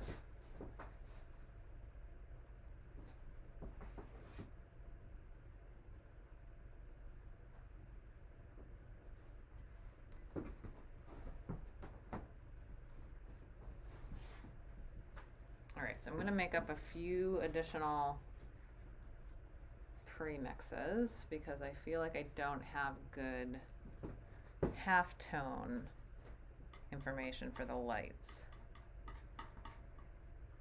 I feel like I need a more yellowy one.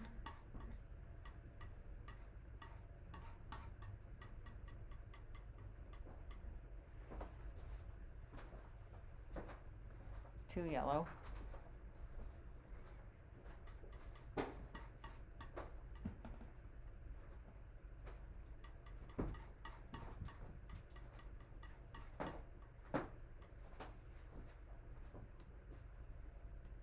Not bad.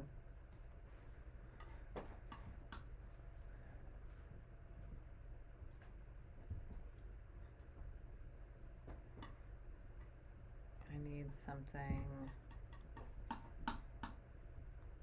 I like to create like maybe little steps.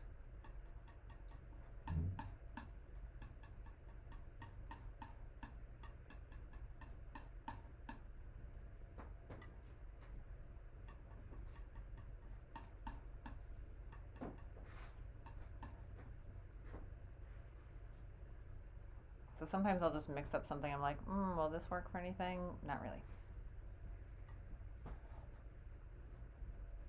So then I'll just add other things to it.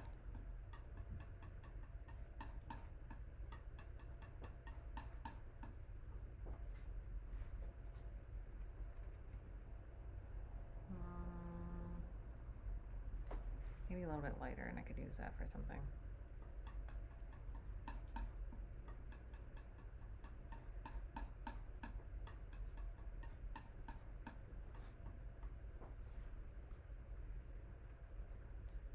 Maybe.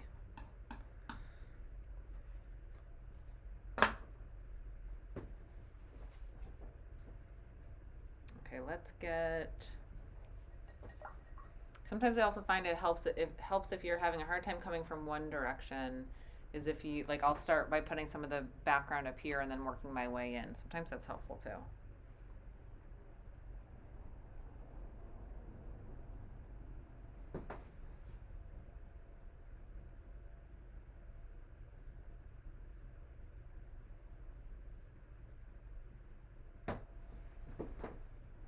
I think that can be a little bit lighter up there, so I'm just going to add a little bit of white to that mixture.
So I'm going to try to see through that one very bright piece.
I almost feel like I almost want this to be a little bit darker.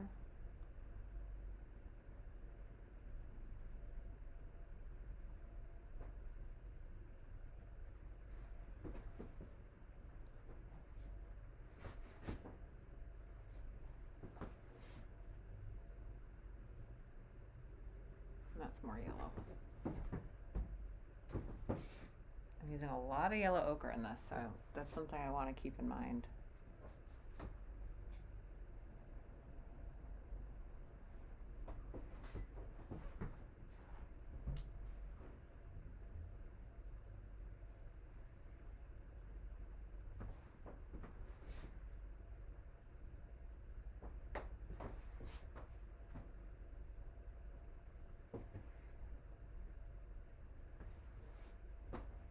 This is where if I feel like it's necessary to break down information even more, I can.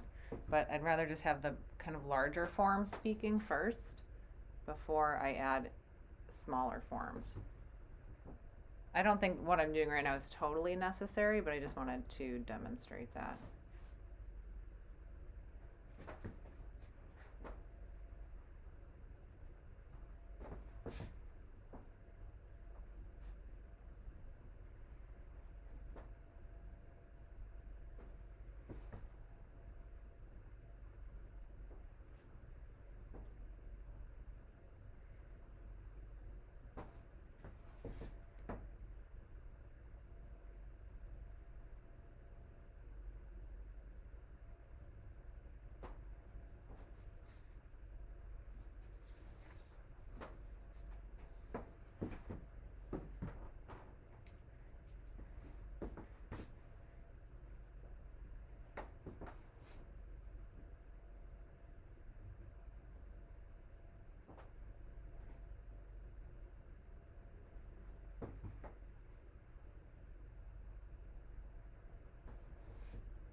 Now working in the lights, I'm working kind of next door to my brightest brights. Those can be pretty difficult because you're trying to create a value that's just slightly different. And when you're working up close to the canvas, that can be kind of hard to do.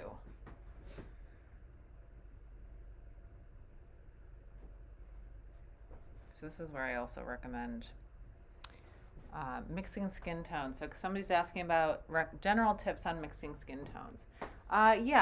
So I mentioned earlier in the feed that there's a really fabulous post on the blog called Muddy Colors. It's run by my friend Dan DeSantos, who's an amazing artist. But the blog post is talking with Howard Lyon about skin tones, and they actually assess a lot of Bouguereau paintings and skin tones. And so what I think is an undervalued approach for thinking about skin tones is the use of neutrals. And by neutrals, I mean kind of like a raw umber and ivory black mixed together as a neutral, and then adding white to those to get to the value that you're looking for. But what's really amazing to me is the power of how neutral information in a very warm situation. So most of the time flesh tones are very, very warm. So I tend to find that cad yellow, cad red light, sometimes even cad orange. There's a lot of obvious chroma, burnt umber. But if you want to get really beautiful skin tones, in my opinion, one of the best ways to create believable and tangible skin tones is having a variety of warms and cools. Now, warms and cools are relative terms. They're not measurable qualities. Hue, value, and chroma are the only measurable qualities of color. But warm and cool are more relationships. So if I say that most of this is warm and then there's some cool tones, these tones feel neutral or feel cooler compared to the warm. So it's very possible that these cooler or lower chroma tones are actually just lower chroma oranges. So if you take a red or an orange and you mix up a neutral at the same value and you mix them together, you get a really interesting skin tone where you can almost get the appearance of greens and blues, where it's actually just neutralized reds and oranges. So I would say using neutrals, as somebody who's a chroma junkie, I tend to really push for, like I said, I put in like a kind of a high chroma green in here. I'm turning up the volume on my color, and then I usually dial back. That's my personal tendency. I tend to amp up the color. There's a lot of, like, if you zoom up close on this. Let's see if I can do this without making you guys sick. There's a lot of color in there. But I'll dial it back if necessary, or I find that if in the right context, it can work. But I would say just finding varieties. To me, I think the skin tone that looks the most uninteresting is all just reds and oranges and pinks and yellow. It's just like bleh. Having a few of those low chroma notes, a few of those greens and grays and blues can really help those warm pieces sing.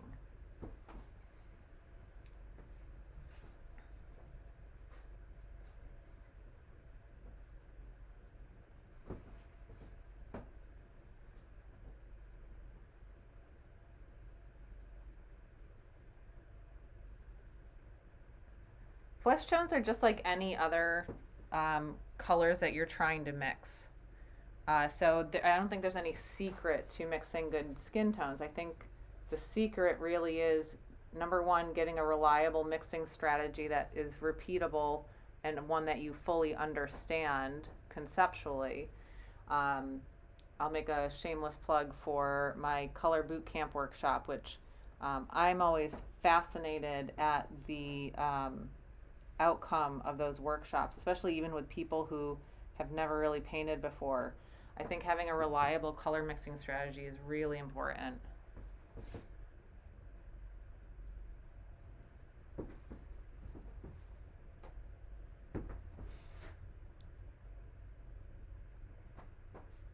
But if you're struggling with skin tones, something I could also recommend is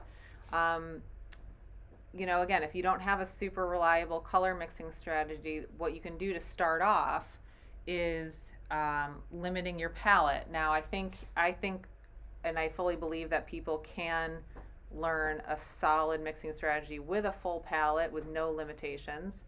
But some people, may get overwhelmed with that type of information. So what I would recommend doing is trying out maybe the Zorn palette. The Zorn palette is the yellow ochre, cad red light, ivory black, and then sometimes people add on some lower chroma colors like raw umber and burnt umber. But for the most part, the Zorn palette is a fabulous starting point for skin tones because our skin tones really don't range that far outside of that palette's capabilities. So the gamut of that palette is relatively wide for the natural world.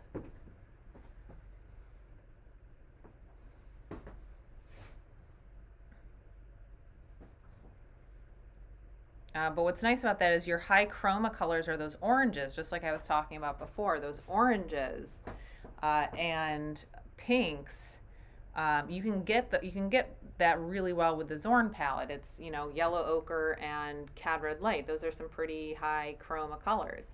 So the beautiful thing about that is your only other option to drop chroma is more of a neutral, which is ivory black. Ivory black is a blue, but it is more neutral than the rest of your blues on your typical palette.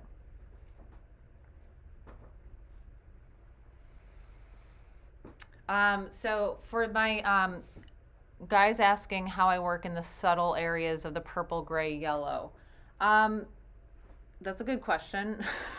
I should be able to verbalize that. I'm kind of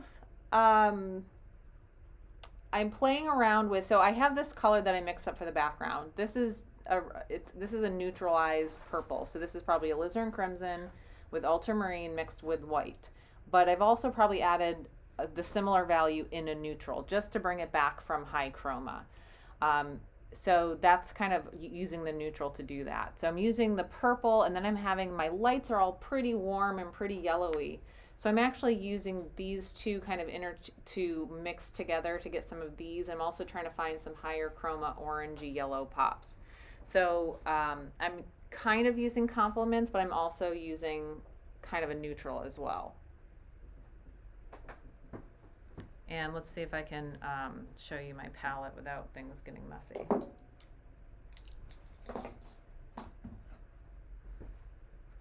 Okay, so this is the neutral. This is the raw umber and ivory black mixed together, and then I have it mixed with white. So then I give myself some capabilities of neutralizing darker values or neutralizing lighter values.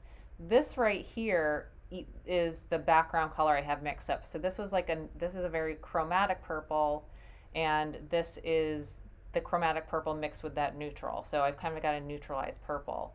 I'm going back and forth with all of these kind of yellow and orangey lights, and I'm kind of going across here, depending on what happens on my palette or on my canvas. What happens on my palette stays on my palette. What happens on my canvas is really what needs to happen, and whenever I react to what's going on the canvas, that's how I make decisions.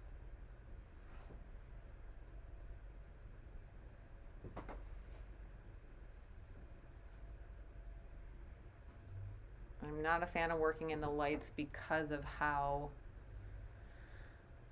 transparent they are, and I have to use a lot of paint. I'm not super comfortable working with a lot of paint.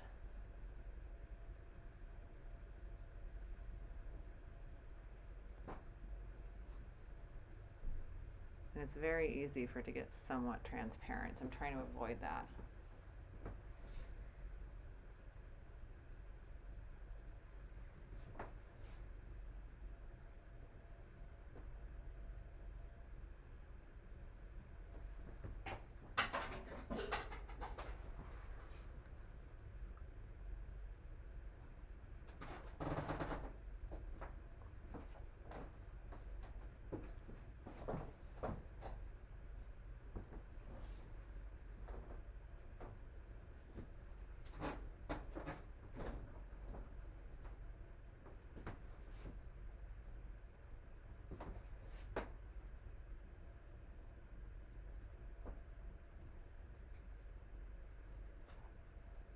So now I'm making adjustments to my original key because I think I was, again, I was on purpose being more generous than I thought I needed to be with the key. So I wanted to come back and just make some value adjustments.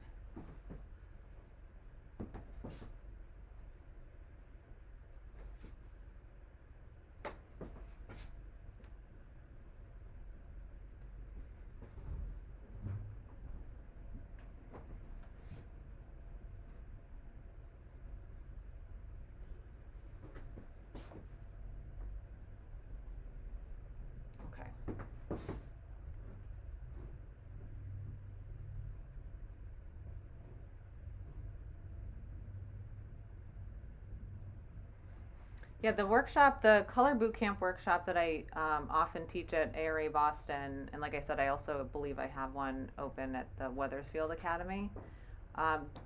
The workshop is, I think, really useful for a lot of people, even if you've been painting for a while. I remember, when I first was learning how to oil paint, it was like, it can be a little overwhelming because you're trying to balance all of these things, and color mixing is really something that you tend to have to do a little bit of struggling through to get a strategy. But I think with a little bit of structured guidance, it can really help you to kind of move past some of the stuff that tends to be hold up. So, I always talk about how you shouldn't be afraid of wasting paint, but then there's also the fact that we don't want to waste too much paint. And a lot of times if we're not being strategic or not having a good color mixing strategy, we can be going back and forth and making making giant piles of wrong. And that can be really frustrating because you just want to get to painting, and it's hard to do that when you're having a hard time just getting to the right color. I'm using Old Holland's Cremnitz white. I really like Cremnitz white. That's lead white, so don't eat it. But I like Old Holland. I like the coverage of it. I also have used Natural Pigments lead white number 2. That one I would recommend as well. But recently I have been using Old Holland as well. You could use titanium white. If you're going to use titanium white, I would highly, highly, highly recommend that you use, right now I can recommend Gamblin's Flake White Replacement. So that's a replacement lead white. That means it's titanium, but what they've done is they've treated it so that it acts a little bit more like lead white, but it is still a titanium. The reason that that's the only titanium I would recommend is I have had an experience, and others have as well, and it's called, and on Facebook there's a great group called Painting Best Practices, and it's run by, I believe, George O'Hanlon from Natural Pigments. Natural Pigments is a great company who they really focus on archival quality supplies and information, and they do a lot of scientific research into their products and what they recommend. So on that forum are a lot of really well-known, very knowledgeable artists, and it's a great resource that if you have a question, I would recommend looking through the archives first to make sure you're not asking the same question like 800 other people have already asked. But I would recommend, searching the archive, and if you can't find anything related, any discussion related to it, posting in that forum asking a question, because again, there's really knowledgeable people in there and really skilled artists. So I'd recommend doing that. But anyways, I posted about this situation with titanium white where I said, listen, I tried titanium white for the first time in a painting. I was thinking, oh, I'll be super slick about it and I'll do my background in titanium because the titanium covers so well. It's much more opaque. It's a little bit slower drying, but it's much more opaque. And so I was like, sweet, I'm just going to paint this super opaquely, and then I won't have to, I'll be able to cover it in a couple of layers rather than having to go back and cover it 3 times like I would with lead white. So the next day I came in and I saw a little section, or after it dried, I came in and I saw oh, this little section dried. I need to fix this little spot. So I went to go try to change it. And the next day I came in and that little spot that I had painted had dried. That looks different. I had perfectly matched the dried paint. And I know because I'm very good at mixing color. The name of the forum is Painting Best Practices. So I know for a fact that I mixed the right color. It was all nice and lovely. And then all of a sudden, the next day I came in, the little spot that I had fixed looked different. It was like a little blotch. And I fixed it again, and the next day I came in, and that little spot had dried darker. So I went on to Painting Best Practices. I did a test with a bunch of titaniums that everybody had laying around here. And I was like, I need to see if this is maybe the titanium I'm using has zinc in it, maybe X, Y, and Z. So I said, you know what, let's just try doing a bunch of tests. And long story short, almost all the titaniums that I tested out, and I tested it out using relatively scientific methods, including using the Munsell book and everything, all the titaniums were shifting, in the lighter values were shifting, and when they dried, they shifted darker when they dried. And so with somebody like me who paints very exactly, that's a problem. So I went on to the Painting Best Practices forum and I said, has anybody else experienced this? And in fact, people had, but nobody knew why it happened. So we actually have a new term for it. It's called voodoo darkening. And the only titanium that I have experienced that does not darken when it dries is the titanium white, which is flake white replacement from Gamblin. It's the only one that has not done that. Elk is asking if I teach flesh tones in the color boot camp. Like I said, flesh tones are just like mixing any other values. So when we talk about mixing, color mixing, we're talking about all colors, not just regular, any old random colors. So what we usually do in my workshop is we do color studies from images, from master copies. So kind of like I'm doing here. And people can choose whatever one they want to do. And I do actually have mostly portraits in there. So you can experience working skin tones in that workshop. So usually the format is me talking about color for about a day and a half and talking about doing a color study. And then people do their own color studies and I do critiques on the screen where I annotate them and talk about different things.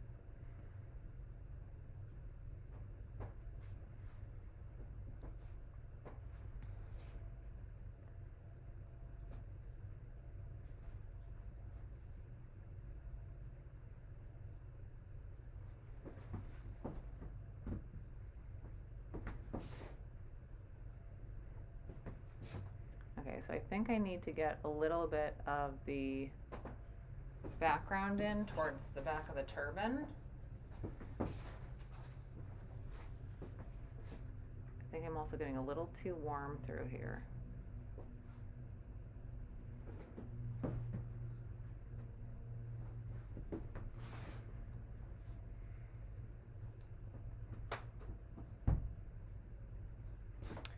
So Captain Arf is asking, is there a reason I use tiling rather than a color block in? And by a color block in, do you mean like why don't I just like kind of mass everything in roughly at once? Or, you know, versus kind of building tiles? Is that the question you're asking?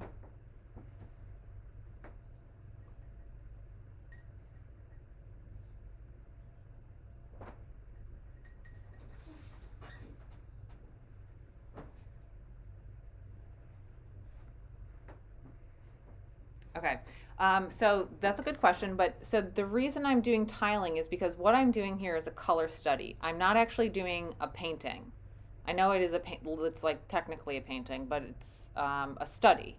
And the point of the study is to learn the value and color relationships and the color mixtures that I will need for this. So that's the purpose of this study. This isn't meant to be kind of a finished painting. I will be doing a finished painting for the winter term for this painting. This is just a preliminary study of color mixtures. So this, if you want to, I do actually do a color block in as a first pass for my paintings. If you look on my YouTube channel, I do have a video that I think it's a time lapse of the first pass of paint. And you can see my first pass of paint is actually a very rough block in, massing in larger values and larger structural groupings. Very thinly, usually with OMS and usually with a bristle brush. So it's not as like finished as this. So that I'm doing tiling because my goal is to create relationships off of these keys. And so in order for me to do that, I can make fabulous, really reliable decisions directly off those keys. And this brightest bright and the darkest dark. So it makes no sense for me to like mass a bunch of stuff in and then have to go change it once I realize what my darkest dark is. I can actually build correct information, or correct-ish, because we always can go back and change things. We can build correct information by working off of our limitations. So that's why I'm tiling here rather than doing a color block in, because the purpose of this is not a finished painting. The purpose of this is to gather information.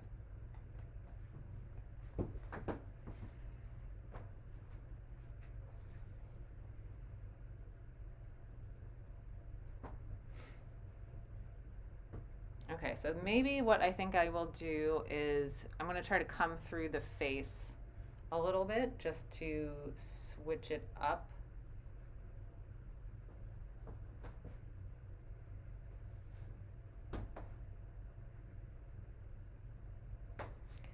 And again, you can go to, I have other videos on my YouTube channel that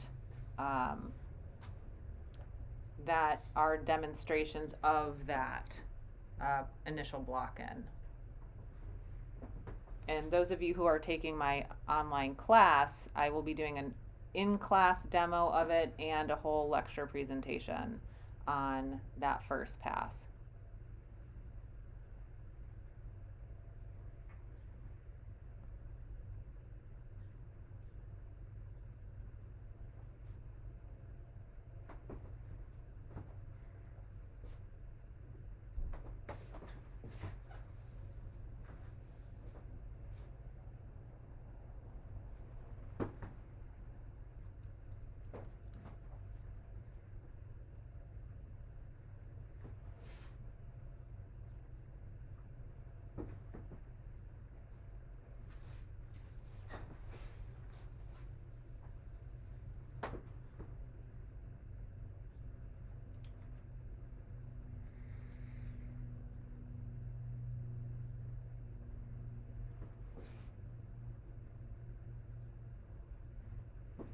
Now, usually for eyes and stuff, the tendency is going to be to want to get in there and get everything down. But I'm going to do this very similar to the ear, where I'm just going to generalize.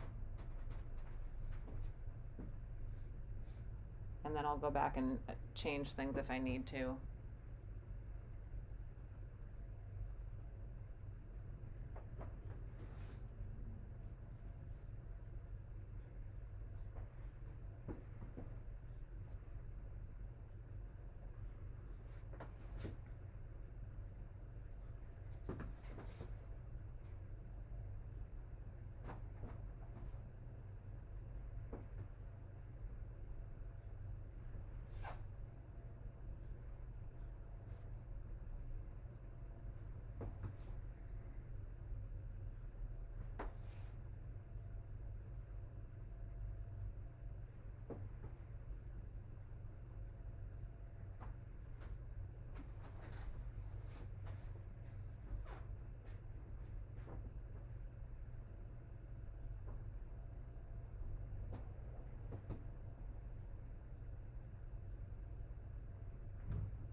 Has anything interested me about this color study so far? Well, I'm always kind of interested when I'm painting something for the first time because it's all new. It's all new. It's all new to me. So I am liking that there's this vibration between the kind of gray violets and the yellows. So that's kind of interesting. That's a little bit more of a new color scheme for me. So the last painting I did with the Seder was very heavy on colors that I'm very familiar with. So that's like yellow ochre, skin tones that are kind of a little bit more traditional. So that was, it was fun, but it was also like, I'm familiar with those. So this having this kind of violet and yellow is going to be different for me this term.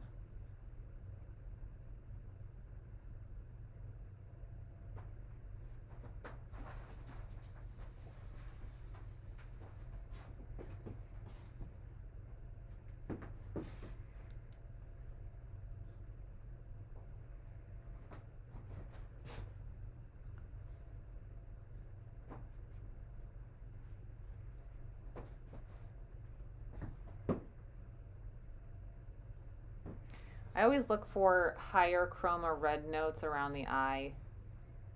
It's just a good practice.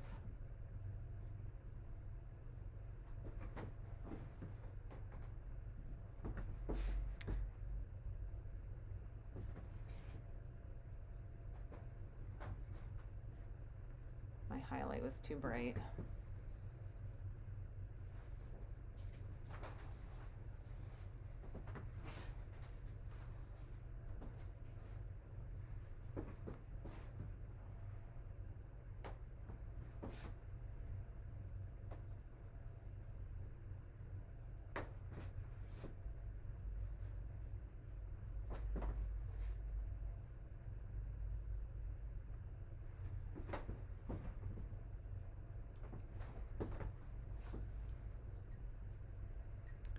let's get into some of that cheek information.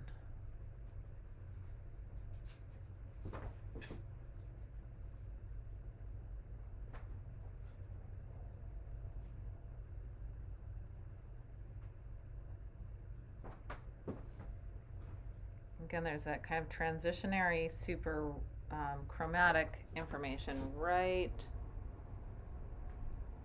here. So I'm being a little generous with where that is. All right, so I thought I had mixed up what I thought was the cheek tone, but let's see.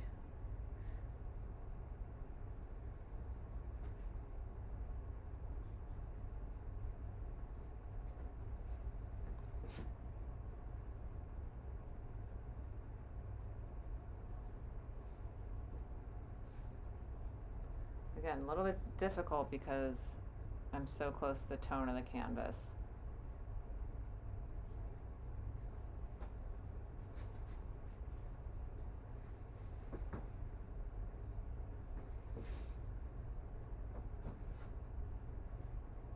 Ooh, too light.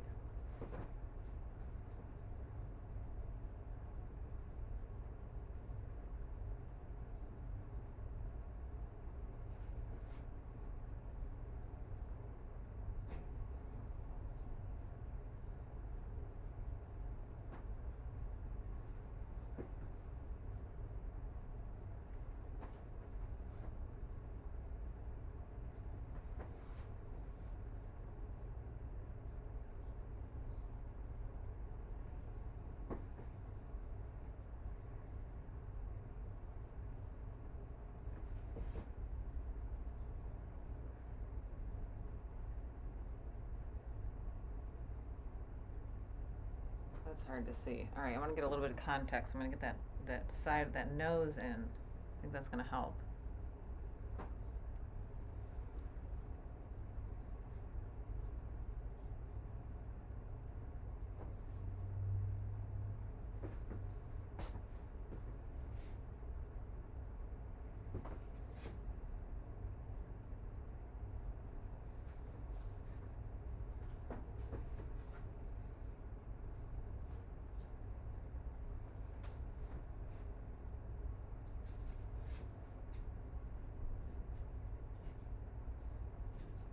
Now, normally for my color study class, we work from this literal size.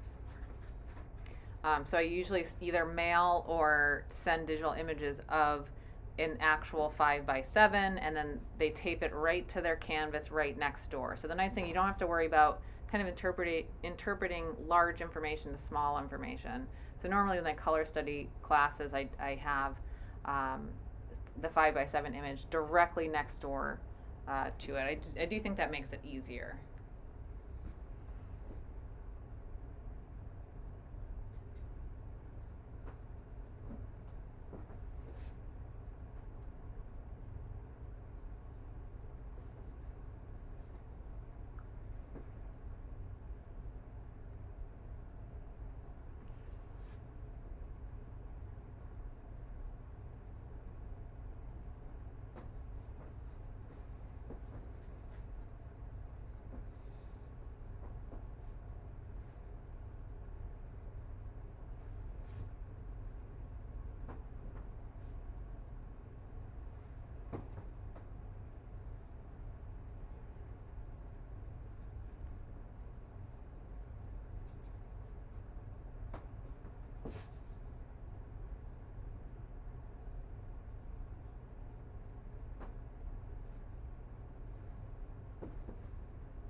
Ugh, too dark.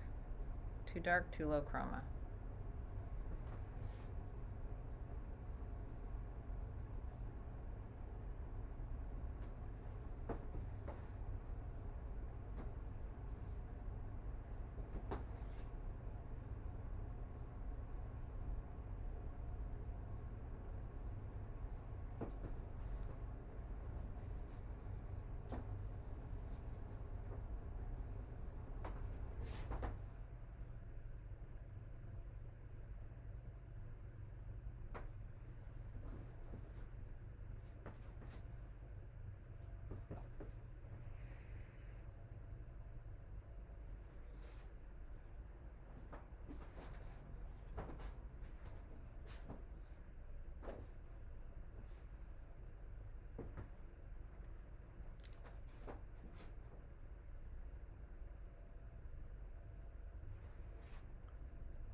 Exercises for color mixing, absolutely. So one of my favorite things to do, and we do this in my color mixing boot camp, is just go to Home Depot and get a bunch of free paint swatches and practice matching those. That would be my recommendation.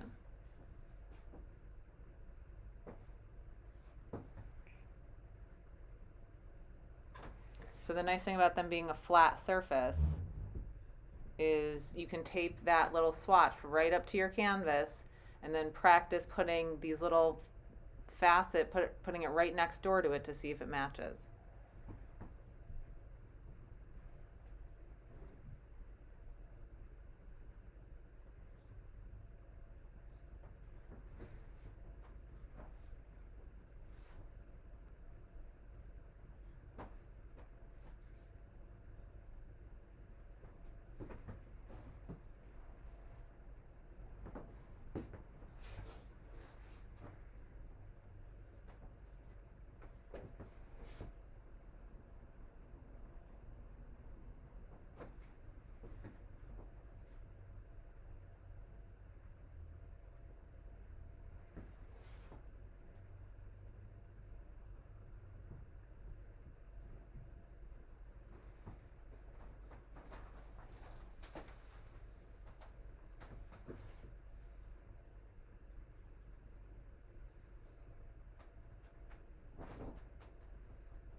I'm just trying to think planerly here. I'm not trying to I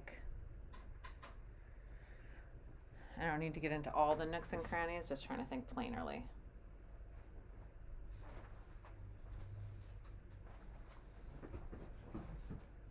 So one side of the nose is very, very warm. The other side is much more low chroma.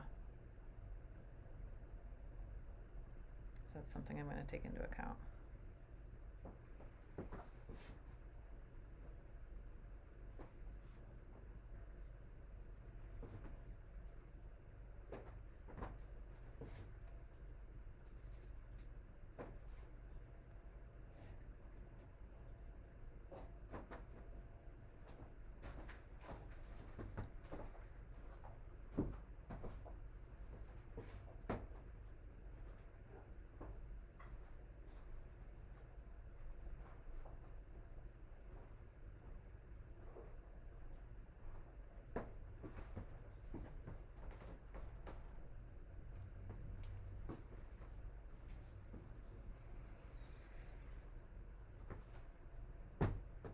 I think when I first started learning to mix color, the thing I struggle with most is because I do tend to be what I would call a chroma junkie, is I go straight, if I see something like, let's say this, I'd be like, ooh, that kind of looks purple. I would make like a severe purple.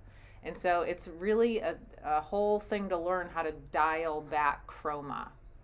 So I think controlling chroma, I think, is one of the biggest challenges for me. But I would say the biggest thing for people who are first learning to paint, the most important dimension of color is there's hue, value, chroma. Like I said, are the three measurable qualities, hue, value, chroma. The most important one out of all three of those is value. Value is really the biggest tool for creating form. And you know, chroma can help out, but I would say that value is something that people struggle with a lot. So for me, it was actually more of chroma, like control of chroma. But I do think most people, when they're first starting to learn,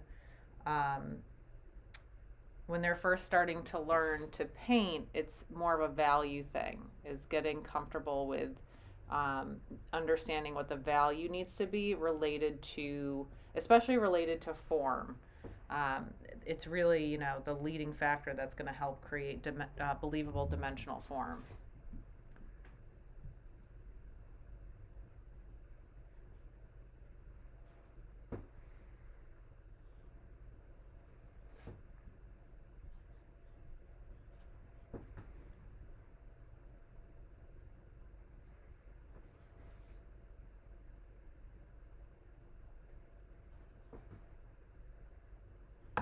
Oh.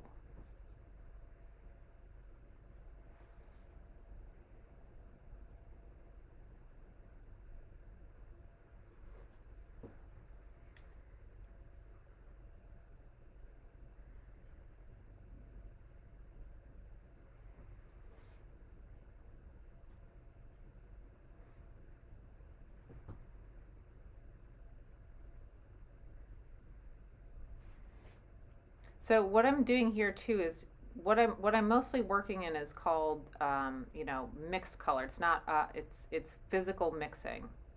Um, there's other ways of painting in which you are allowing paint to mix on the canvas, like optically. So that would be like, for example, impressionists have their colors mix optically. So they leave the paint independent on the surface, so that by the time it reaches your eyes in real life, it's mixed. And you've probably seen that if you've ever gone up close to an impressionist painting. It's very the colors are all very separate. There are times that I will play around with optical mixing. You know, what I'm doing here, if I create small enough facets, I can actually create optical mixing as well, where I can keep things much more colorful. And so when you stand back and view the painting at a distance, the information visually blends on the canvas. So that is, you know, something that I do play with sometimes myself. So right now I'm getting a little too caught up in small things.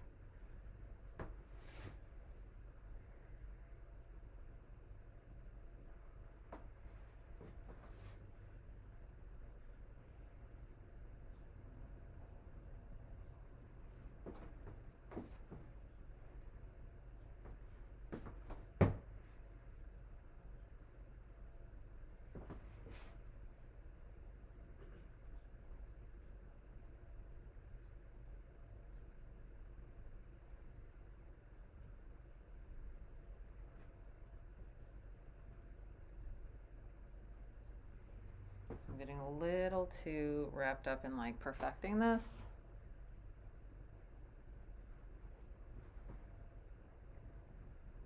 It is what it is.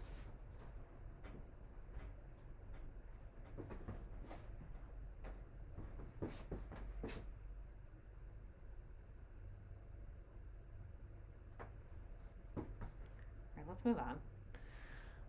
Okay, let's see. The other cheek. Okay, so now let's get back to a bigger brush so we can cover a little bit more ground. I'm gonna head in. I'm gonna try a little bit of that burnt sienna for some of this cheek information, see how that goes.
Okay, we need some dark blues here. We don't need them to be like super, super dark, but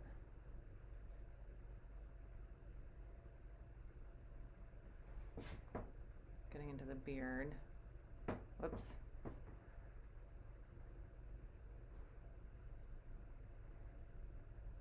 There's a point at which I find I get to, I'm just gonna try like this neutral for this. There's a point at which I start to, my paint gets a little bit tacky, or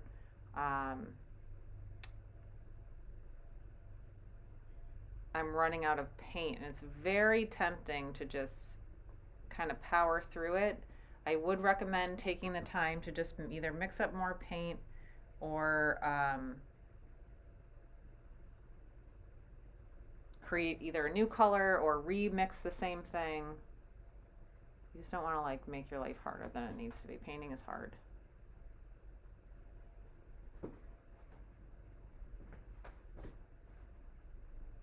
Be nice to yourself.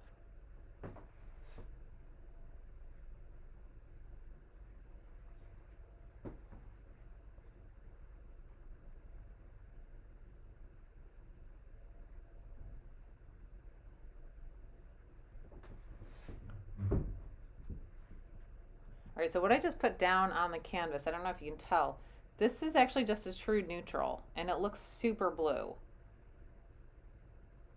Don't forget about the power of those neutrals. I don't want it to be super blue, but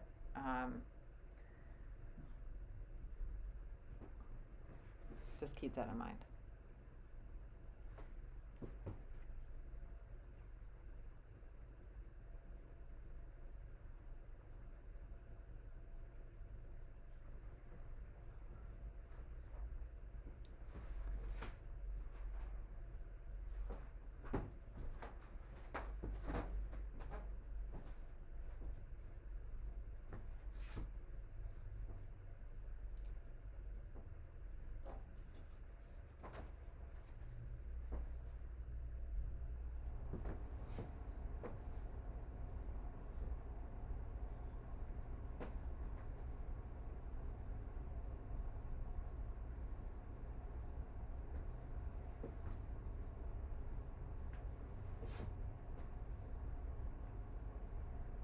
So I'm just going to fill in this space with this color that I think might work for the highlight, but I need to go back in and change it because it's too bright for the whole area. So I'm just actually going to take a little bit of that neutral, and I'm going to see what happens if I kind of work it into this lighter value here.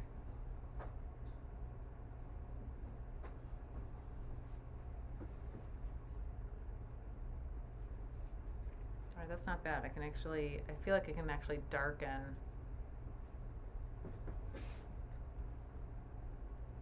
So I'm going back and revising some of my initial statements because I feel like they could be adjusted.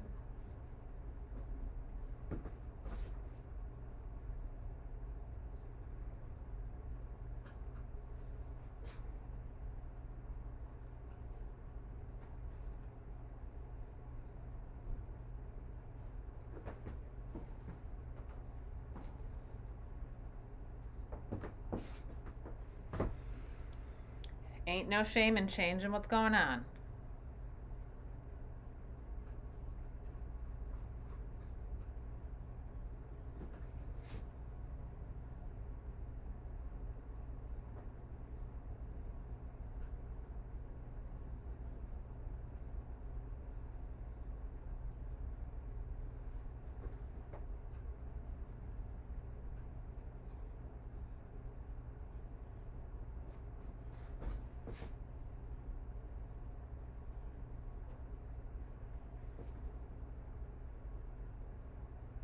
We're only human.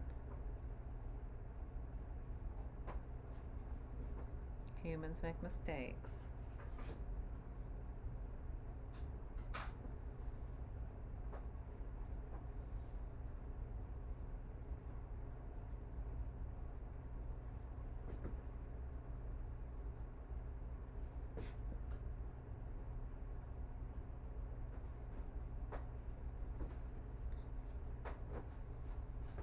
So I think my halftone, the one I did with the burnt sienna, is just a little too dark, so I'm going to take some of that and try to lighten it.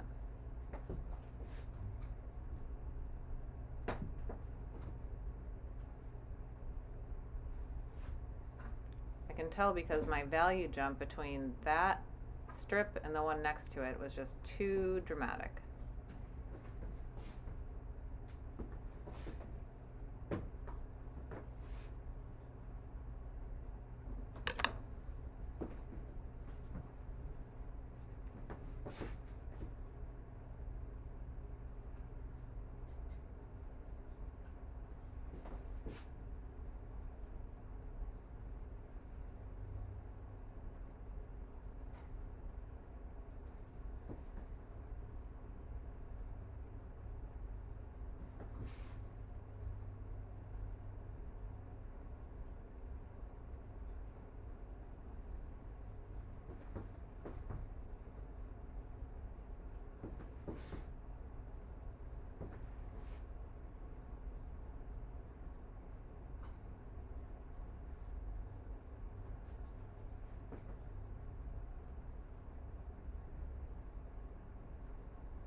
Makes a little bit more sense. So again, I'm trying to think about light logic, thinking about where the light source is coming from and where I would expect to see a stream of light. Now sometimes I overstate it, but then I'll go back and just make sure it reads accurately. Okay, that's not bad.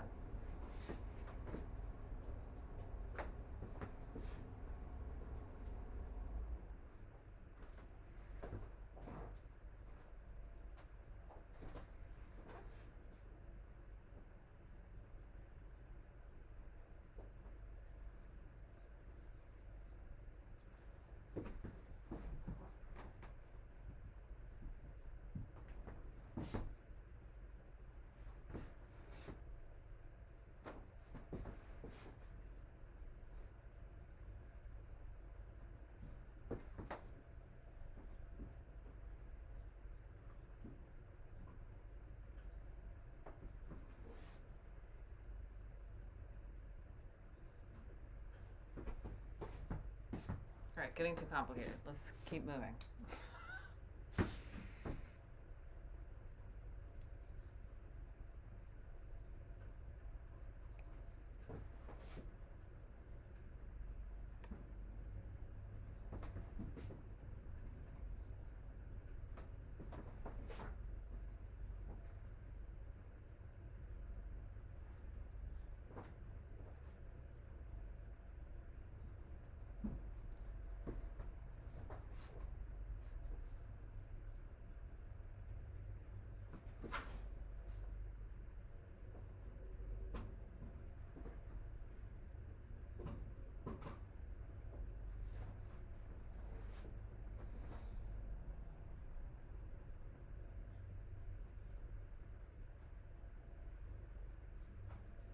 We always look for the upper lip to be darker than the lower lip, especially if the light source is coming from, well, mostly if the light source is coming from below, above.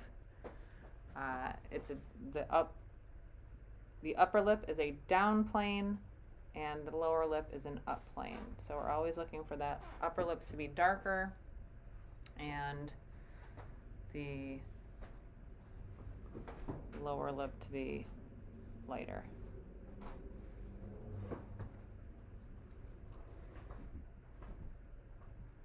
This little philtrum over here is, whoops, that's way too light.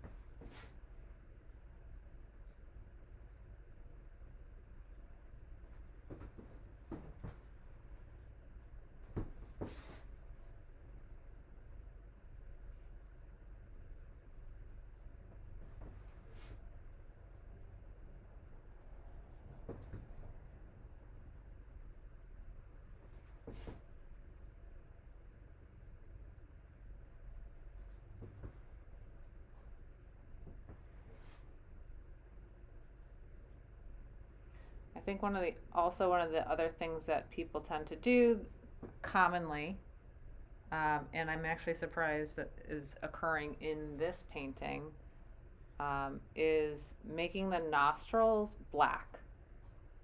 There's very rarely any actual black, I would say, in a typical portrait. Within the nostrils, I usually expect to find a very dark red, very dark red, very dark reds. Really, these hairs are really where you're getting the darkest, coolest black. So this actually feels kind of cool, but I'm gonna like actually push it a little bit warmer, just because I feel like that looks more natural.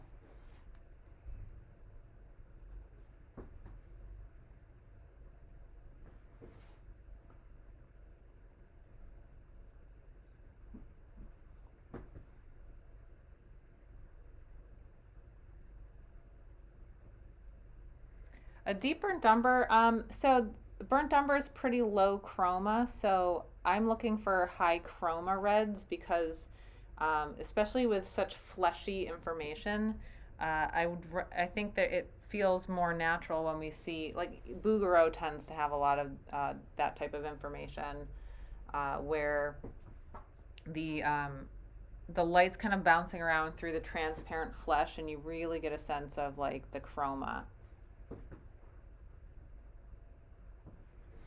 Raw umber is a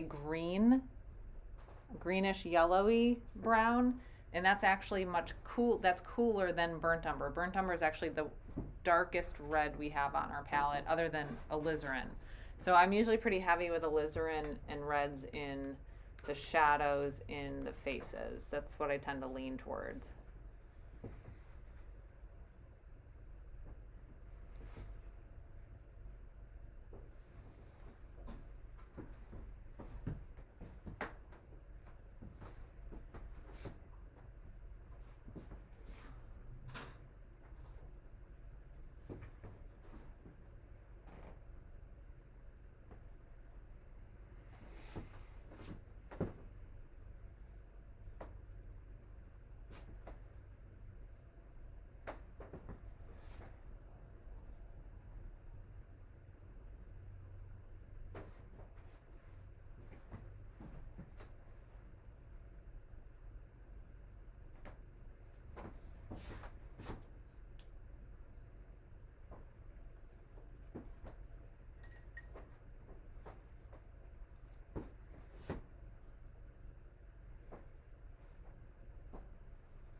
So here, for example, I'm adding alizarin crimson to this cast shadow down here. It's very transparent. It's a little bit hard to get a full statement, but it is relatively warm.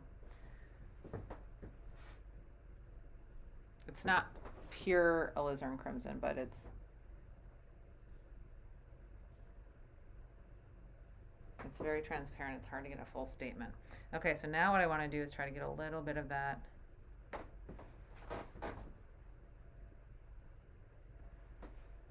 bit of this in here.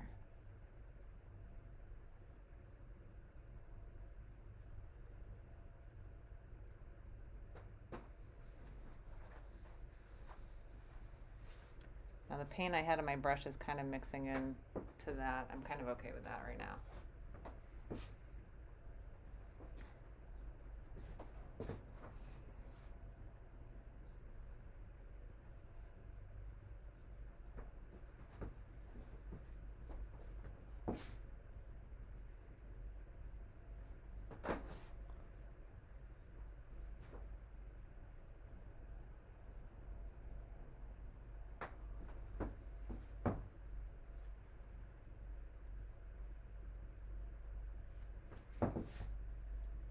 Okay, so that left side of the, I'm going to try to go into the lips here.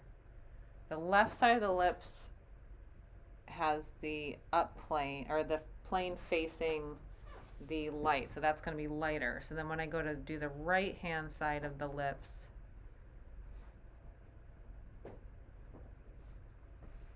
on this side, I'm going to be darker because that's, whoa, that's way too dark. Because that, yes, it's red, but it's more of an up plane than the, sorry, it's more of a backwards plane. So this is a plane facing the light. That one's a plane not facing the light as much.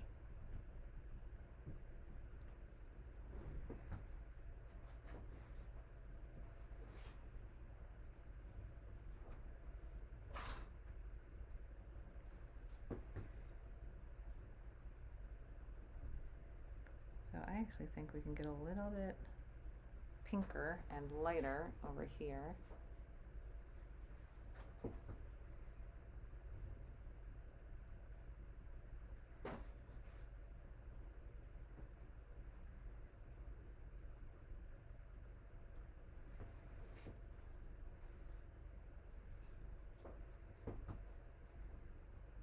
It's like he's wearing lipstick.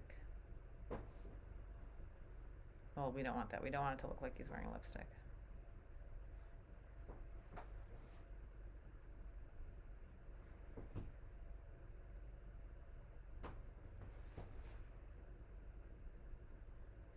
Now I'm making sure that I go back and clean off my brush each time I touch the canvas, because it's very easy for my brush to get contaminated with all the other paint that's around.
So this is actually just my neutral that I'm using right now, just to like place this information in. It looks very, very blue.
So I haven't been marking my turban colors, which I think would be helpful.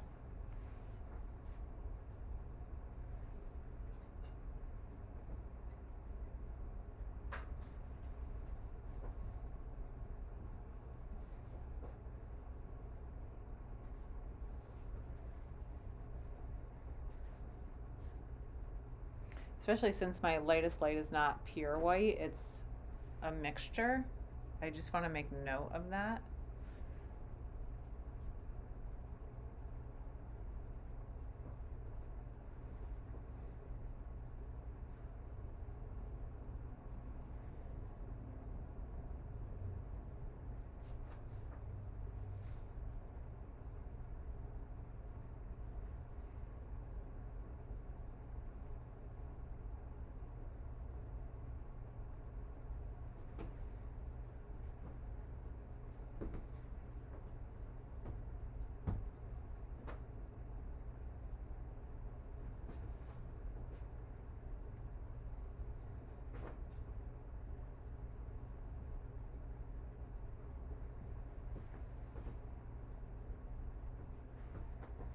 Actually, no, it's not the right one.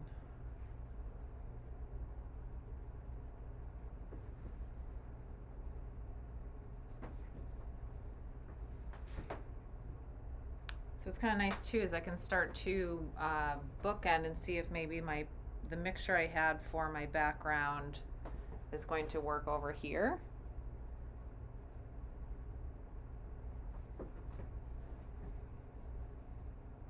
And it looks like it will.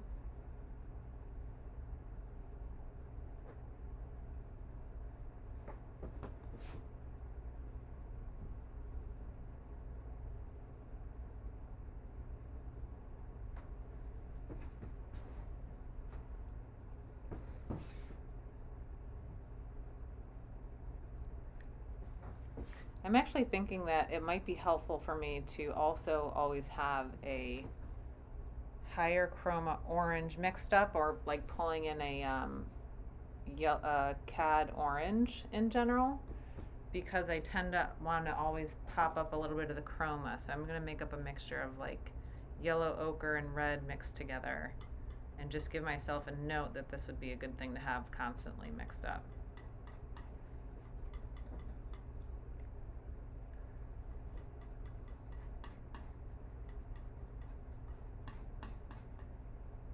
What's kind of interesting too is that the a lot of artists from Studio Incominati, I think they use yellow ochre as a basis for their skin, or not yellow ochre, cad orange as a basis for their skin tones, which I was always really surprised about. But it does kind of make sense in a way when you think about, you know, like I was talking about that post from Muddy Colors about how a lot of Bouguereau's cools, purples, greens are really just low chroma oranges. So you can do a lot just by neutralizing oranges and pinks and reds.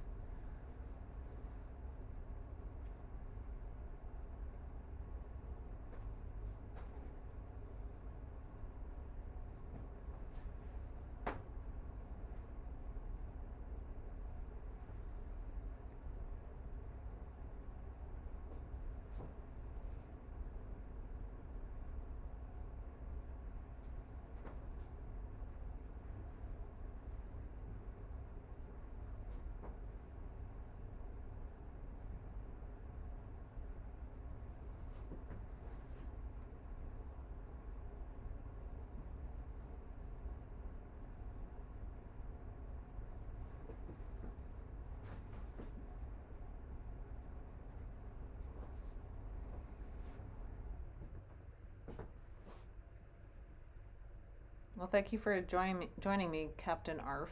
I do appreciate that. I actually would like to go eat soon myself. So when I advertised this, I was like, come watch me paint really, really slow, because I do paint really slow, but I'm being very methodical about it, and I'm trying to really nail it in as I go.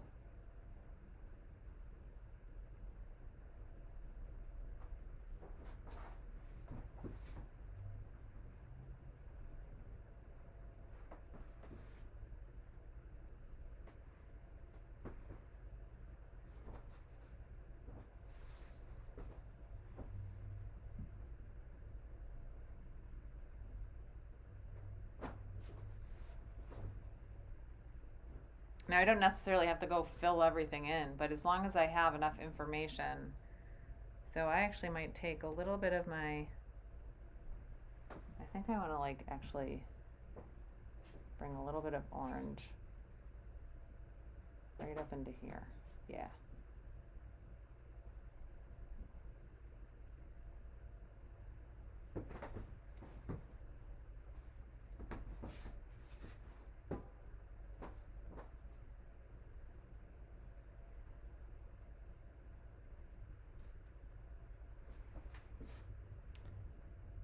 So what's also interesting is when we're talking about like these yellows and oranges with the violets and purples, um, something that I got, it was a takeaway from when I went to the figurative art conference, and Michael Klein was there, and he was doing a demo, and he was using or cobalt violet as a way to slightly neutralize flesh tones, oranges, yellows.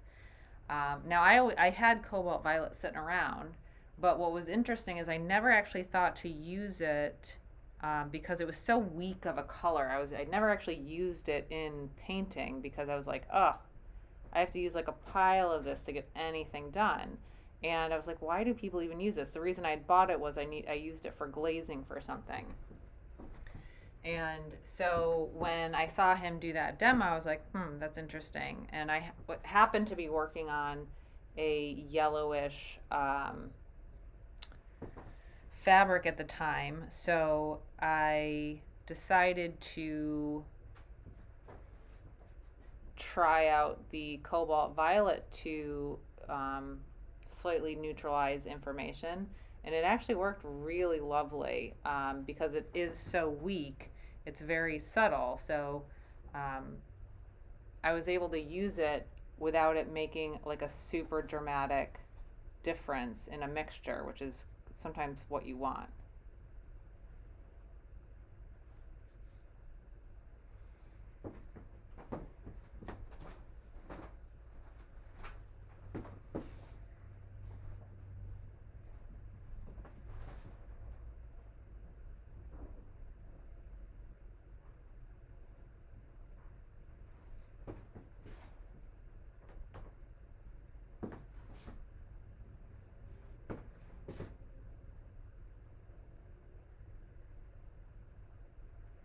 All right, interesting. Now I got to figure out how to make that blue. I'm going to try out some ultramarine.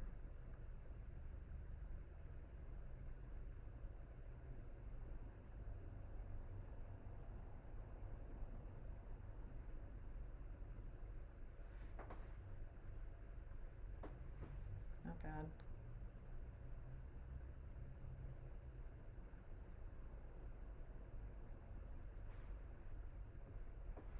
To green.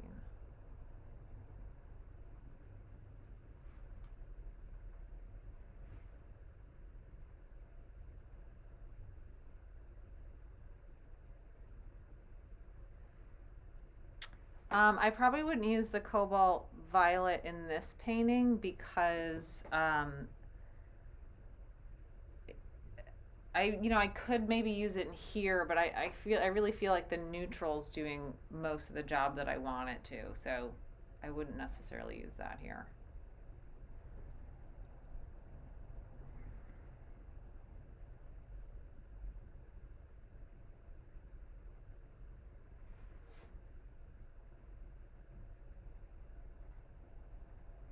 So I was just trying to mix this with my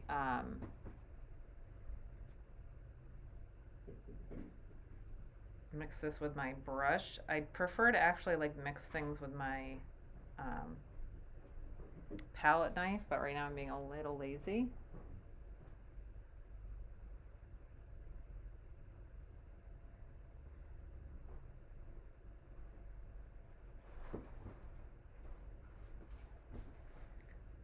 I think my neutral can get a little bit lighter. I got my neutral, my background.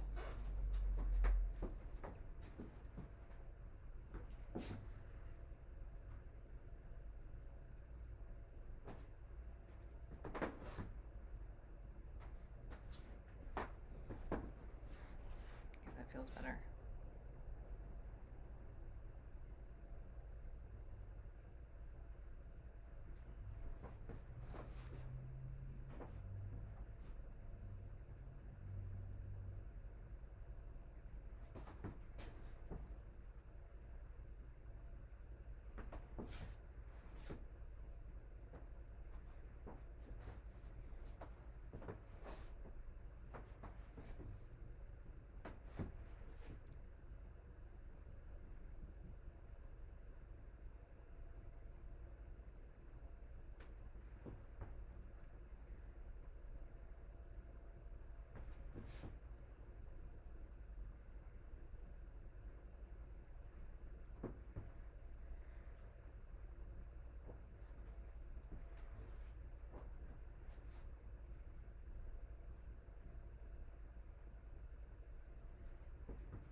I love when I can finally bridge the gap. Then you get to see everything together.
So we like to think about the chin like it's a little sphere.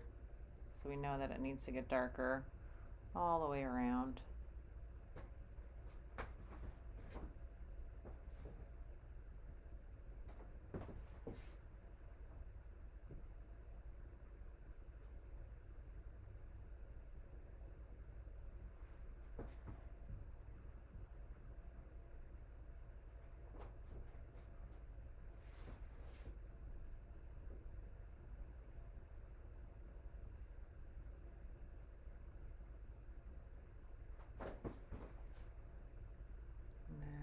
A little bit of high chroma right in the middle there. Let's try right on those little notes right here.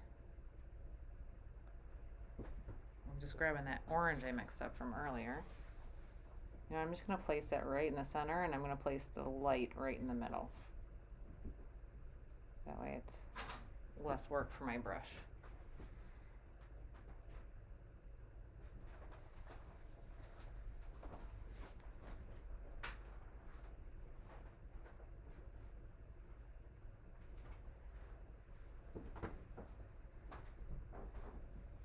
Not bad.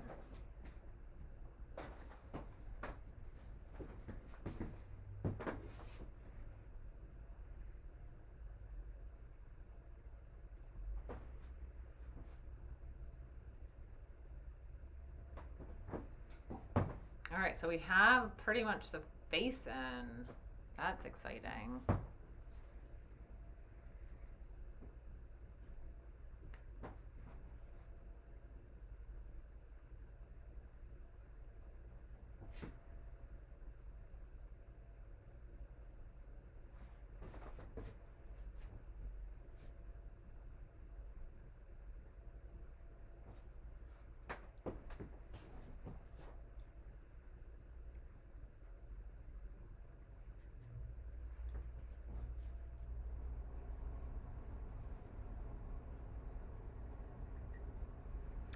I should actually record this blue so I can get back to it again.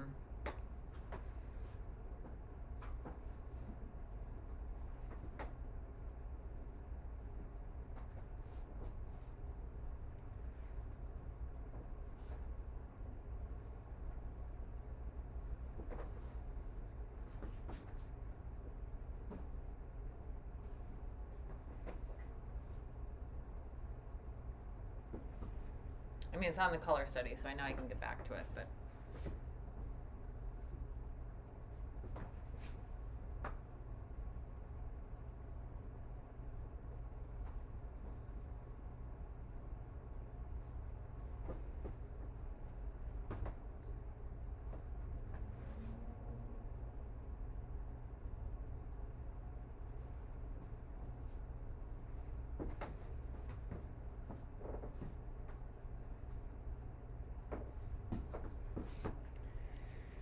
Okay, now it would be helpful if I remembered what colors I used for what.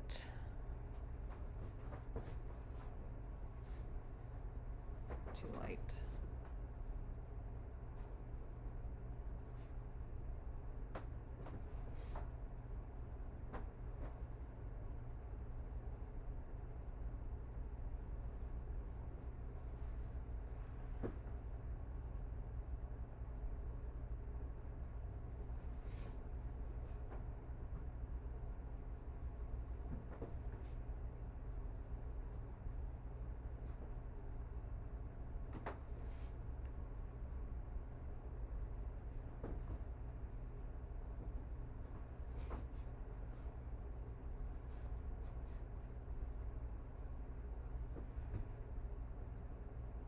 Something I do want to take note of for myself is when I go to do this painting,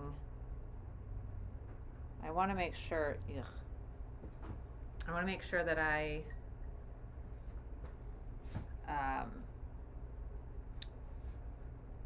be a little bit more, I tend to shoot for that cad red light to add warmth. It's a very orangey color, very orangey red, but my alizarin is much more cool, and I do find that I'm noting that there are moments in this that I think are cooler pinks. So I need to make sure I give myself the ability to play with those cooler pinks as well, rather than feeling completely obligated to like just jump right into that cad red light.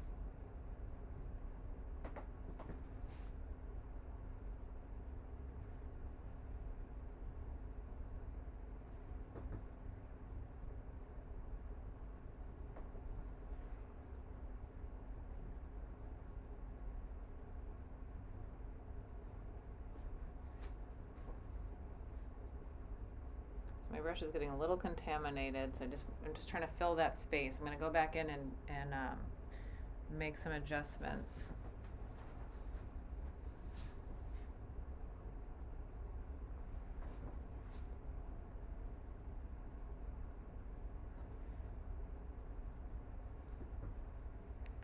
Much darker.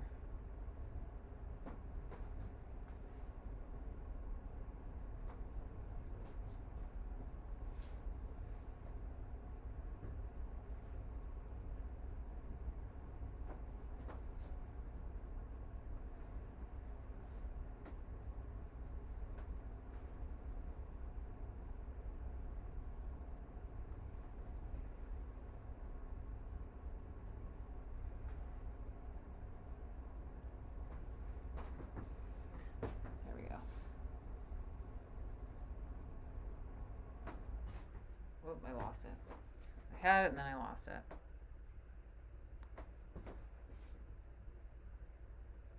Oh, it needs to be lighter.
I do have to be careful with those lights down here. We don't want them to approach, we don't want them to approach our lightest lights too much. Because then they're going to compete. We don't want that.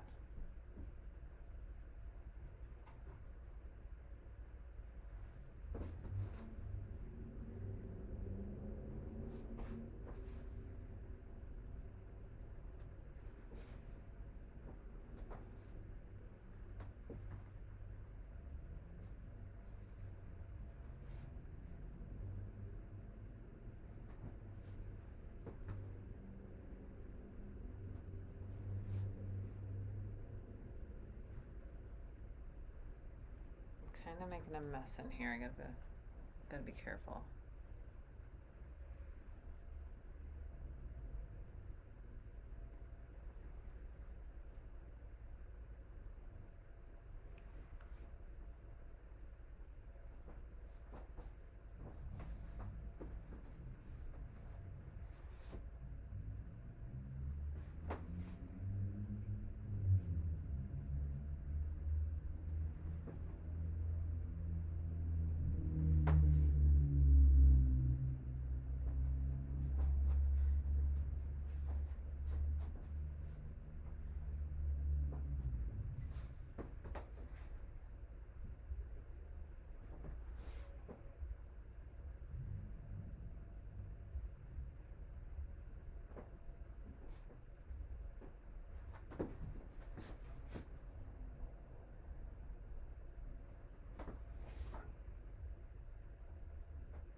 That is too dark.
be redder.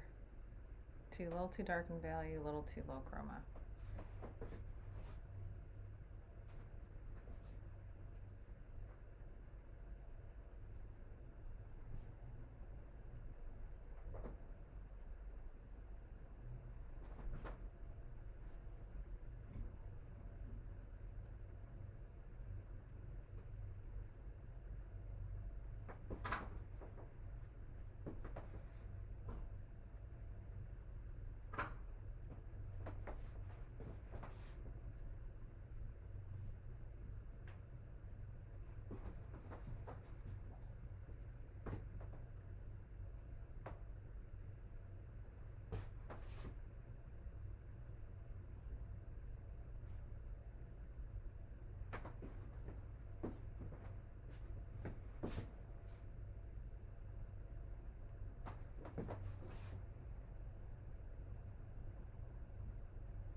Oh, I'm following the wrong thing. That's supposed to be white. Easy to lose track of your drawing.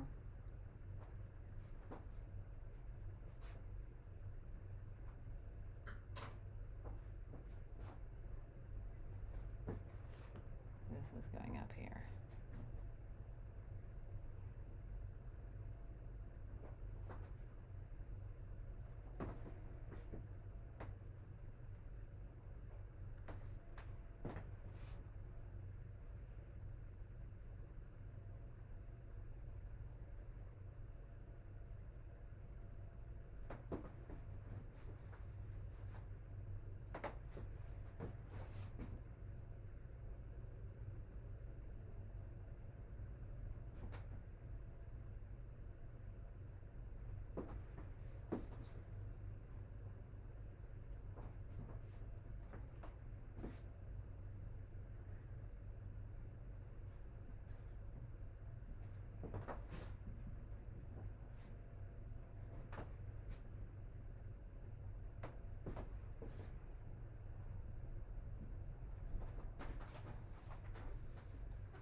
Oops, I got a big old glob of yellow ochre on there.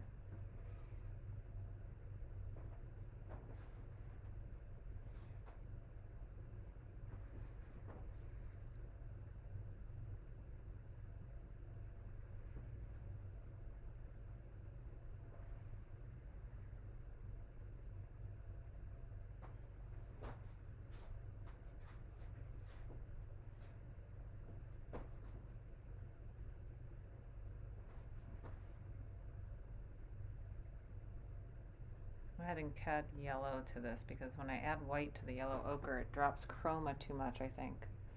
So I'm reintroducing chroma by adding that cad yellow pale into that lighter mixture.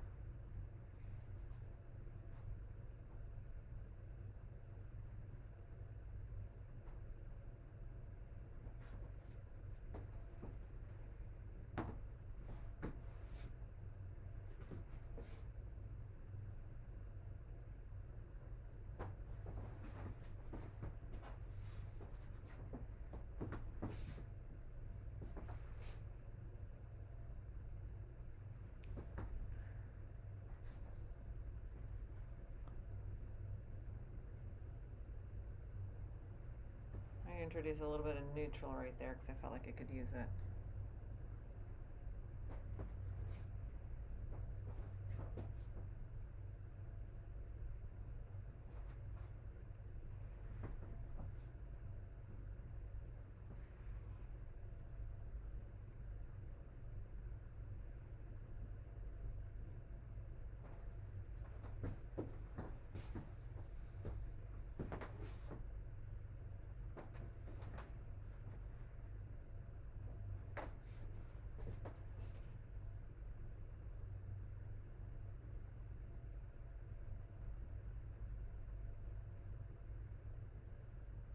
Now when I go to actually paint this fur, I'm going to be painting it not opaquely like the way I'm doing right now.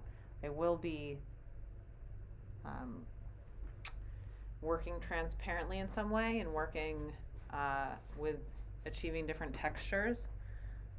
But I will still create the color study using opaque paint.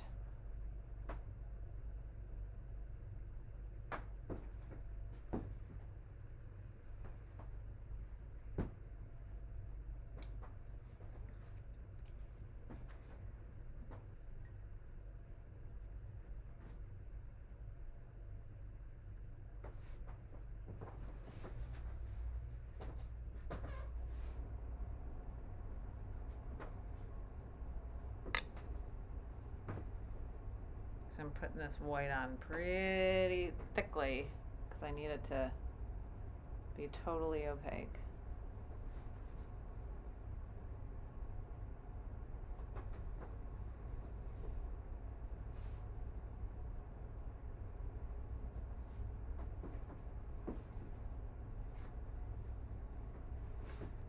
Having that white in there really gives the bright of the turban now looking a little bit more yellowy, which is exactly what we want.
Trying to add some of that alizarin to the pinks again because my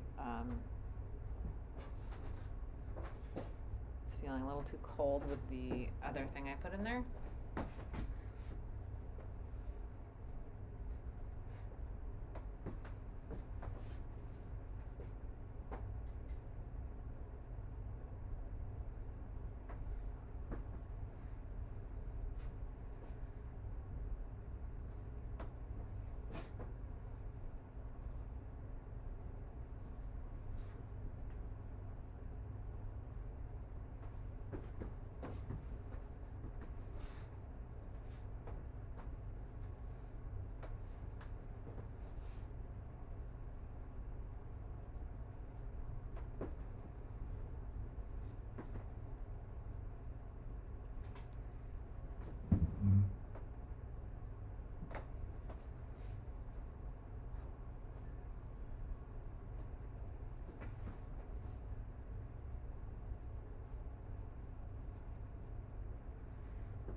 Someone's just asking if I have any favorite artists when it comes to color. Nelson Shanks is one of my favorite. Um, I think he's a person who can use excessively high chroma but have it look supernatural all at the same time. So I really enjoyed Nelson Shanks' work. Um, Daniel Sprick is another person who I really enjoy their work, and I think use of color again, very harmonious, very cohesive. I mean, one of my favorite artists of all time is Norman Rockwell, and I think he was excellent at the use of color to create mood and set a scene.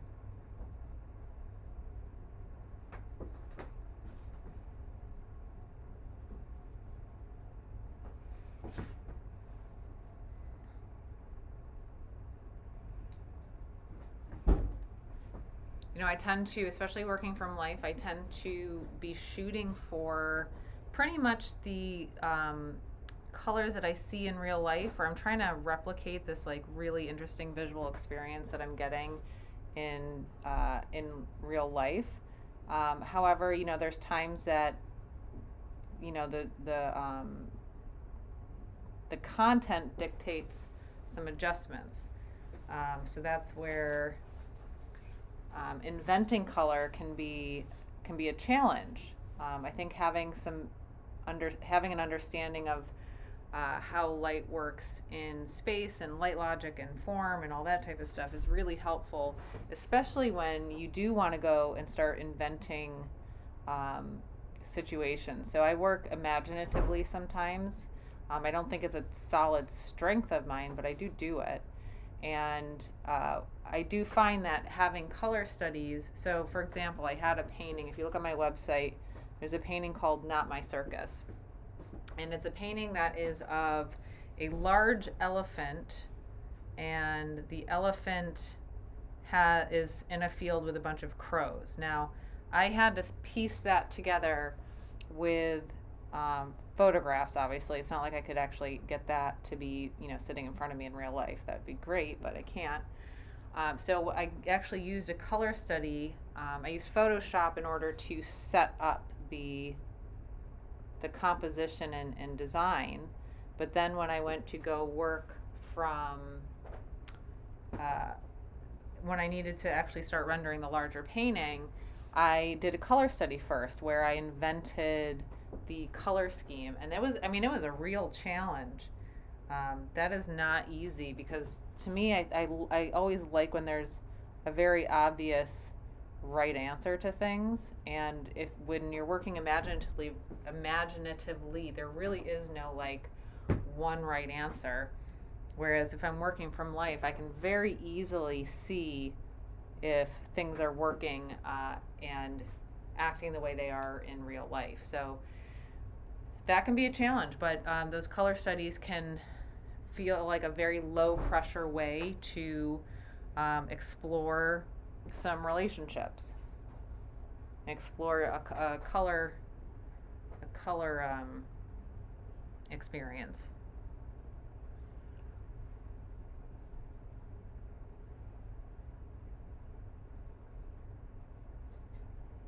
Oh, I'm glad some of you guys are signing up for the Wethersfield Art Academy workshop. That's great. We're gonna have a really good time. It's a great workshop. I teach it. I've taught it in multiple places. It's just really a great universal skill to have. And again, it just makes painting easier, because then you're not worried about mixing the right color. You can really just be focused on painting, which is what we all want to be doing.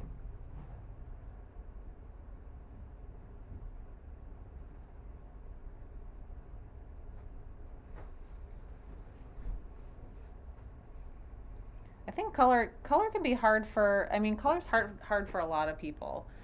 And I think one of the things that I feel most strongly about, especially when it comes to instructing and talking about all this information, is that it doesn't come naturally.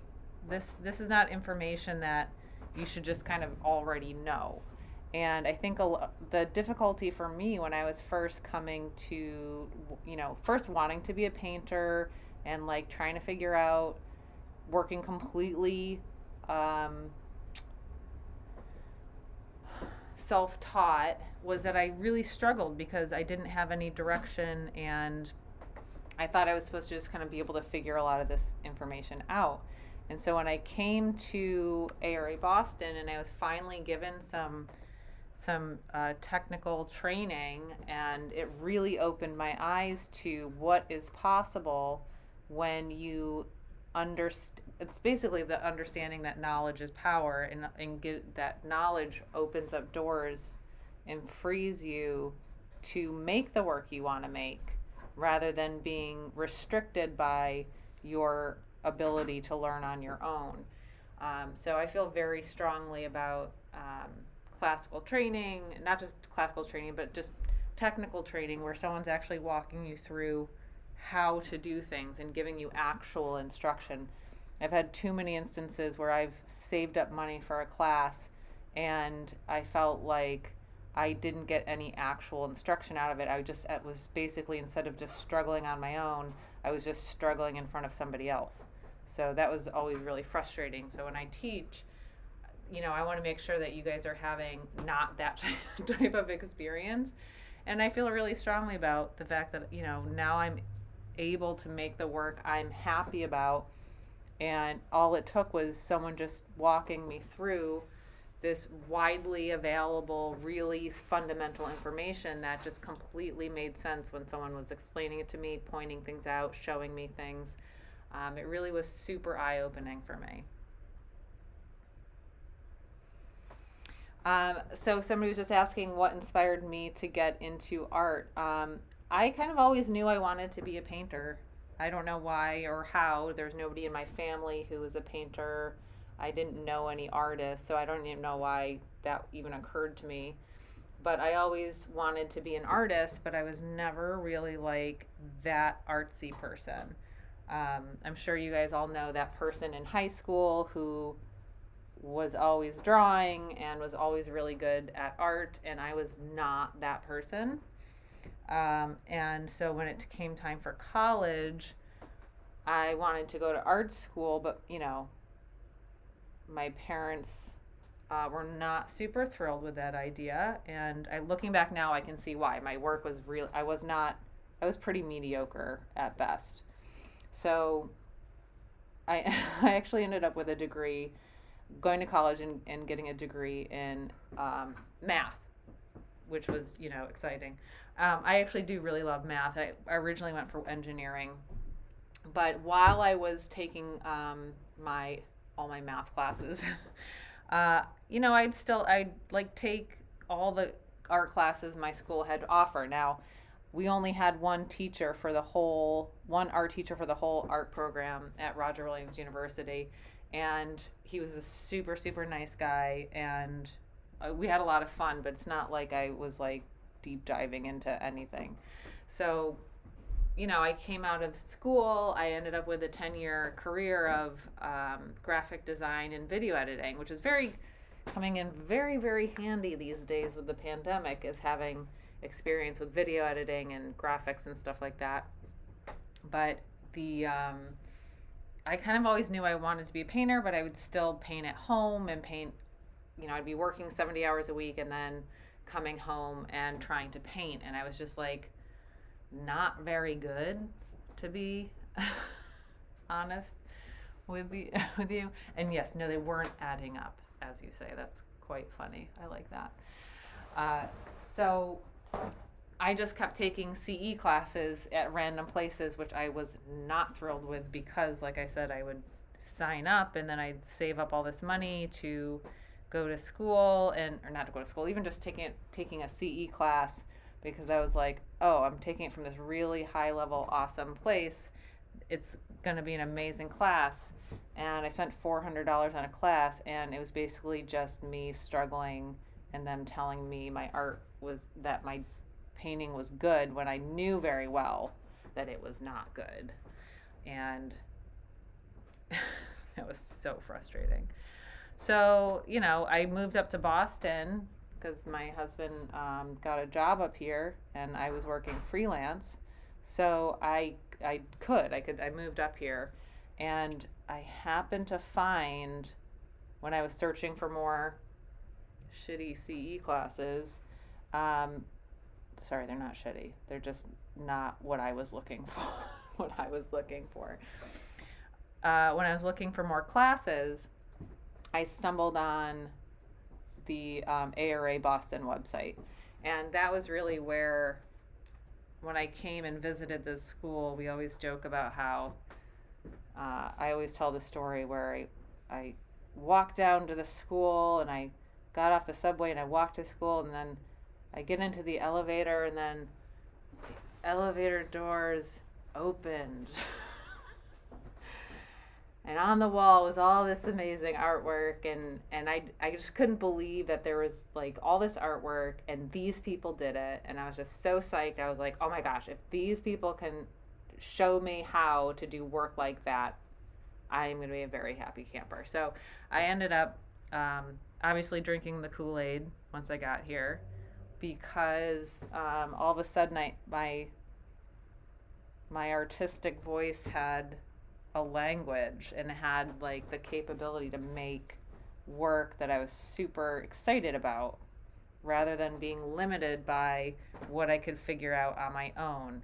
I think visual art is a very wide range of skills, and nobody was showing me the skills I wanted until I came here. So that's why I feel really strongly about this, is that the people who find this and the people who want this, I think we know this is what we want. And so it's really exciting to finally have atelier schools kind of popping up here and there, because I feel like it's really making this knowledge accessible to more and more people, and that's really important to me. So the long story short, what inspired me to get into art is I'm stubborn, and I always wanted to be an artist, and I finally found a place that could teach me the skills I needed to make art that I was happy about. So that's what inspired me.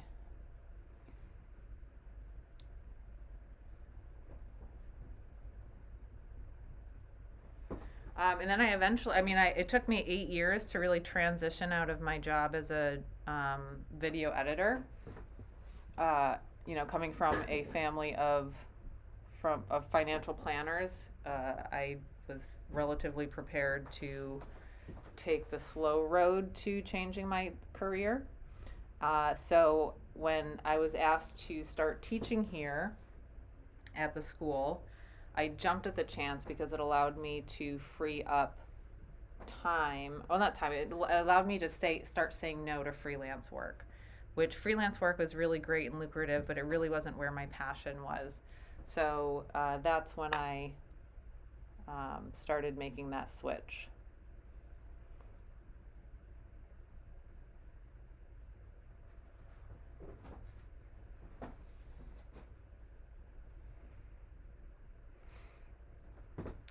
Yeah, that's the experience that I had, where, and I totally understand it, because there are different people looking for different things in art classes. Some people want to go and have a good time and maybe learn a couple things here and there, but they're there really for their main enjoyment of just relaxing and having a good time. And there's nothing wrong with that. I'm all for having a good time and enjoying yourself.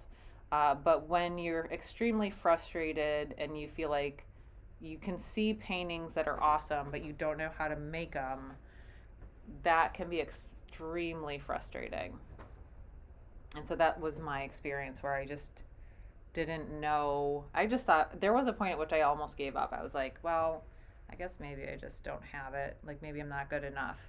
But again, being stubborn, I just kept looking for classes. And the fact that we have these classes online now at the school and things like that, as much as I never thought I would want to teach online just because of the limitations, I do find that it does give a lot more people accessibility to this information, which I think is so powerful and so wonderful. So, I've kind of changed my tune on my feelings about online instruction. And, if anything good came out of the pandemic, it's kind of people experiencing things in a different way and realizing the benefits to accessibility.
I mean, granted, my favorite thing would be is if you guys were all with me, because then the sky's the limit. But not everybody has the ability to kind of up and go, and especially everything now with the pandemic is like, I'm not leaving.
Wow, you draw for 3 to 5 hours a day. That's amazing. I definitely don't do that. I definitely paint 3 to 5 hours a day. That's definitely, but I'm not really somebody who likes to draw though. I like to draw only because it gets me to painting. But I always say the number one thing you can do if you're working representationally, the number one thing you can do is learn how to draw. That's like number one, because really painting for a representational artist, painting is drawing. So right now I'm not thinking too much about drawing because I'm doing a color study, but when I go to my full painting, the majority of my brain is occupied with drawing information.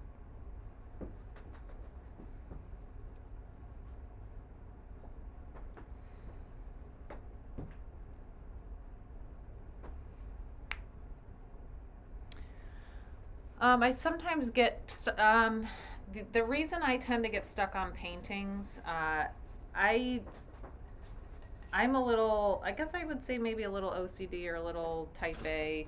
I plan a lot. So I do preliminary drawings and I do color studies. So I do a lot of stuff ahead of time that when I get to the actual painting, it's a little bit more of smooth sailing for me. So the time that I actually get stuck on paintings is actually more of right in the middle of a painting. And that is because I tend to get a little overwhelmed with all the things that still need to be done on it. So the first pass is always kind of fun. It's like, ooh, exciting, fun, new things. It's like easy to get through, right? But then once I hit the second pass, I'm like, oh, I've got so much. Because the second pass for me is really about half of the painting. So the second pass is much more of a bear for me, because I'm like, oh, this is going to take forever. There's so much still left to do. I just want this to be done. So it's mostly my impatience that gets in the way. But, you know, once I can power through that, the last pass is just super, super fun and exciting. So for me, it's less of and I very, very rarely start a painting that I don't finish. I think there's only been maybe 2 or 3 paintings, well, let's say 4 to 5 paintings that I've never not finished. And that's because by the time I'm painting, everything's ready to go. Like, my still life is already set up. I'm not making any changes. I have a reliable mixing strategy, so I know what I'm going to do with color. I've painted enough indirectly to know that I can kind of struggle through some different layers and get a certain feel for it. So there will be times that I'm not getting a texture or effect that I'm looking for. So I'll just do a little side experiment on a separate canvas of, like, maybe if I use a palette knife, or maybe if I use this scrubby brush. Doing some experimentations and studies off to the side is going to help you to prepare for the big painting. So for me, once I actually get to the larger painting, it's in the bag. It's basically, I just go through the motions of, like, that's when I can actually enjoy painting, because the painting itself, I already have a plan for. I already have a solid painting strategy that I can fall back on. And that's what I got here at ARA Boston, was a reliable painting strategy that if things start to go off the rails, if experiments start to go off the rails, I at least have a place to come back to and kind of resettle into, because indirect painting to me is just, you know, magical. All the things I've learned here is just like, most of my painting approach is rooted in what we teach here at the school. So I really feel like I owe a lot to this.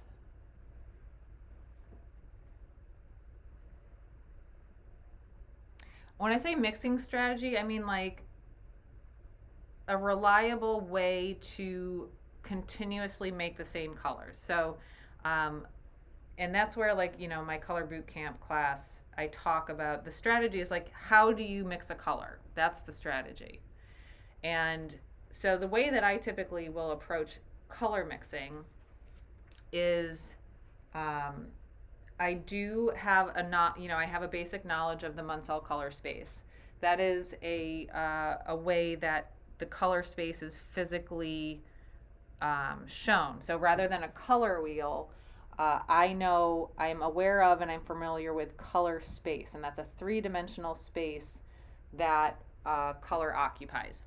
And so if we have a basic knowledge of that and the general hue, value, chroma of the paints of our tubed paints, we kind of always have a way to get to a targeted color. So the Munsell color space is 3 dimensions. Hue, value, chroma. Hue is up and down. No, hue is which way you're pointing around the circle. That's hue. That's like color family. Chroma is how far out from the center you are, and then value is how high or low you are in the space.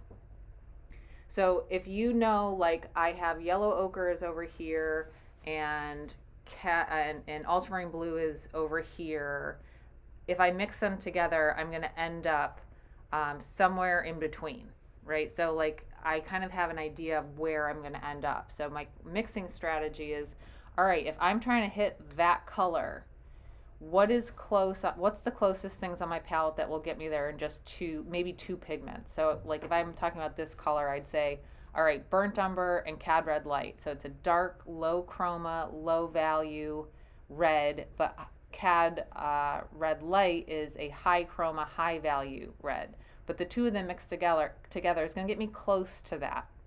So then it's once I get to there, how I can make subtle adjustments to nail in on that. So my mixing strategy is really, what do I combine to get to a targeted color? I do sometimes use a limited palette like Zorn. I do that if I'm doing like an alla prima of a portrait. But for the most part, I like to max out my capabilities.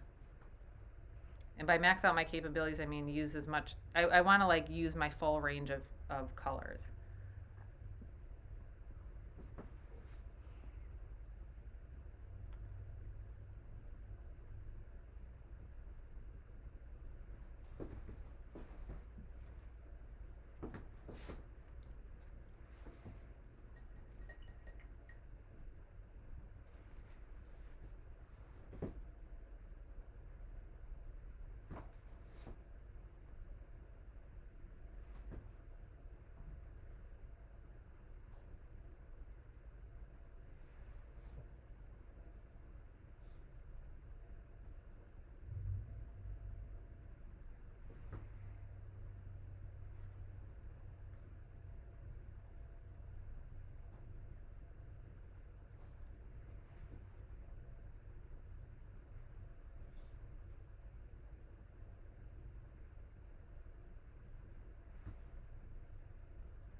Yes, I do pre-mix colors before I start. So whenever here, I'll show you my palette in a second.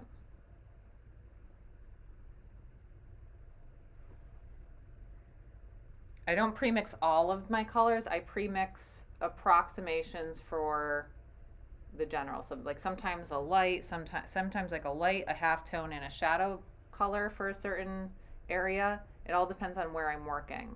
Now, what I'm doing today is very wide variety of information because I'm doing the whole thing.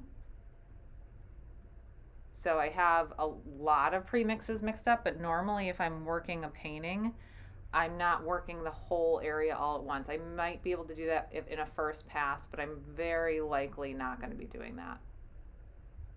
I'm just trying to place down some of my brightest notes up here.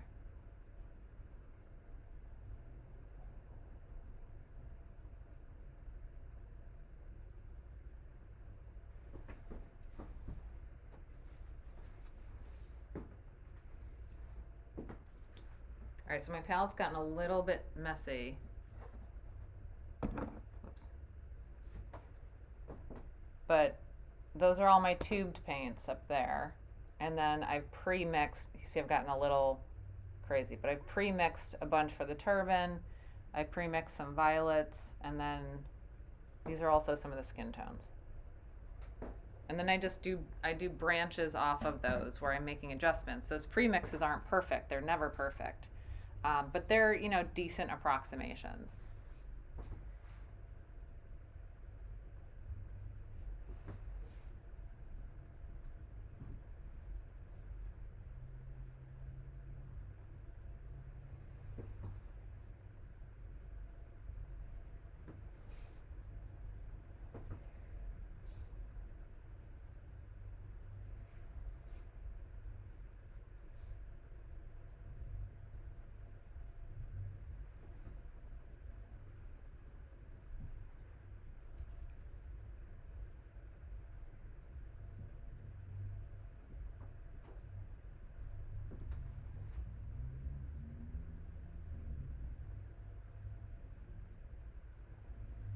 Oops, too dark.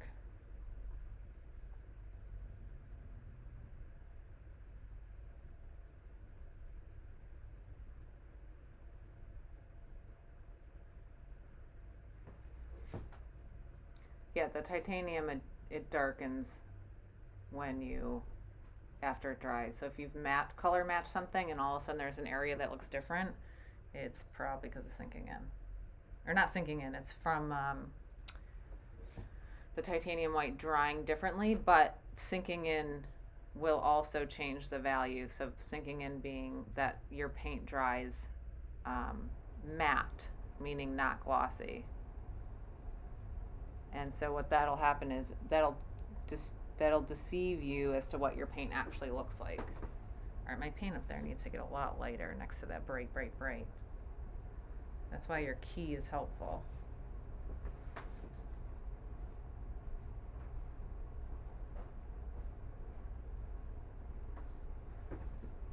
Yeah, that's better.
It does get a little bit darker on this side.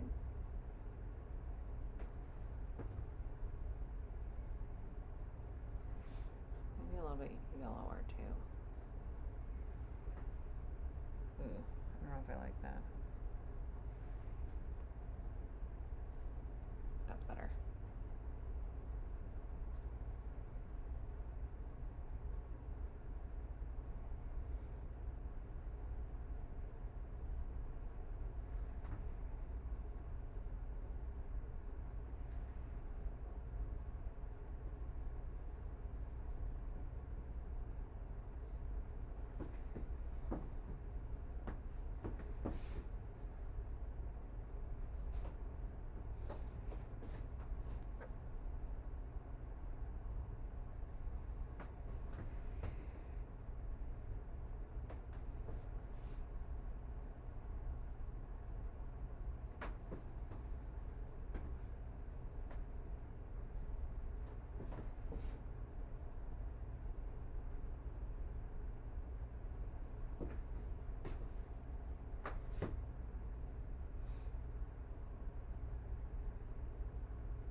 I can definitely feel my paint starting to tack up, so I gotta be careful about that.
Let's use a smaller brush.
I do not recommend student grade paint by any means.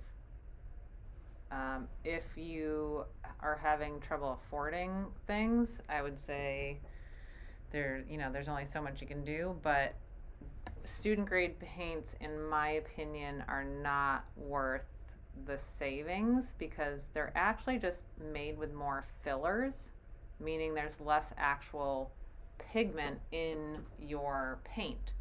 So that means you're going to need more of it to do the same job that a more quality paint would be able to do. So you're actually getting like the same amount for your money by getting the more expensive paint, because the amount of paint particles in there is significantly higher.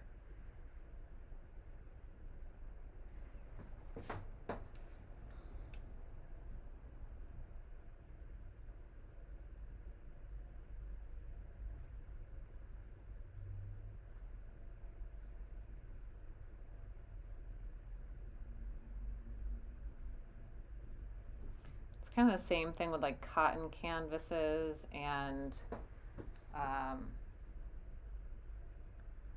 just cheap canvases and cheap supplies. I mean, you get what you pay for. And I tend to find that if you're fighting your materials, then, I mean, painting is hard enough. So instead of like making your job harder by trying to work with cheap supplies, cheaper.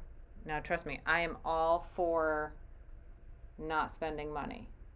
I'm super cheap. But when it comes to art supplies, you have to make a new space in your head for quality art supplies are worth spending the money on.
And there's some people who can do some really great things with student grade paints, but I just prefer to not have to deal with that.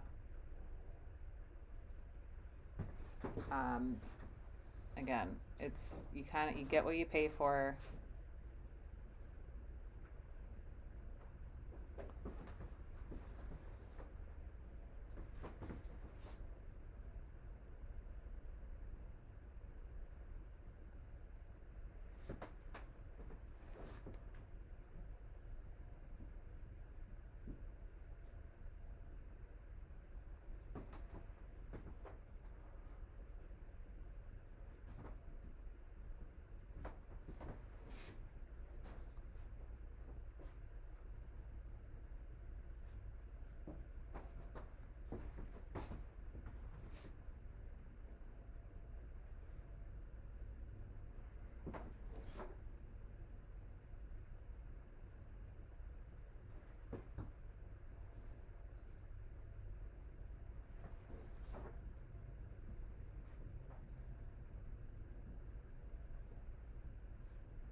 I'm getting a little lost in all these folds.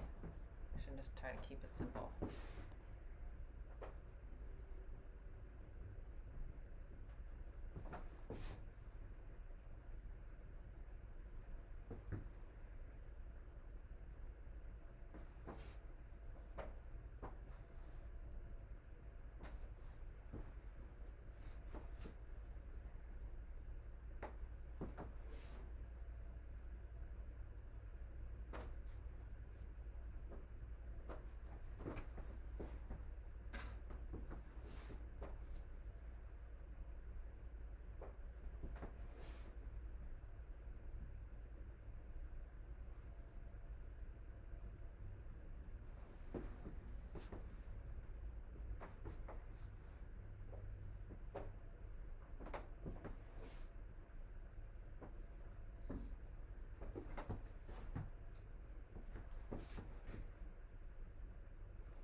Okay, so now that pretty much everything's in, I'm going to go around and try to make any adjustments that I feel like now that everything's in, is there anything else that I want to do? So if I see if there's any canvas showing that I don't want showing, have I really fully explained everything that I want to?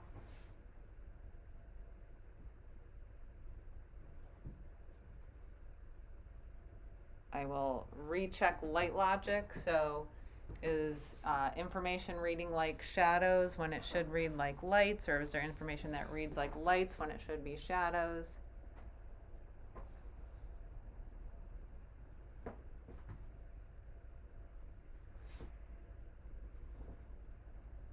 If I haven't gotten full coverage on these whites, which I do feel like I could do another pass on some of these whites to get the full value back, what I'll do is I'll let this dry, and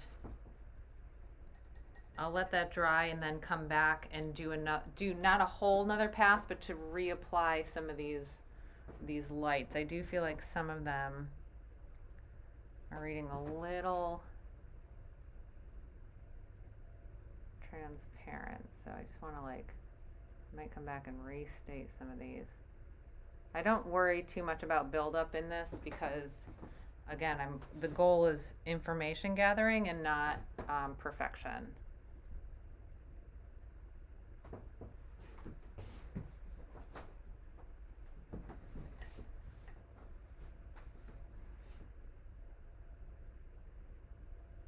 So I'm going to, I just want to fill in a little bit of the background next to the shirt.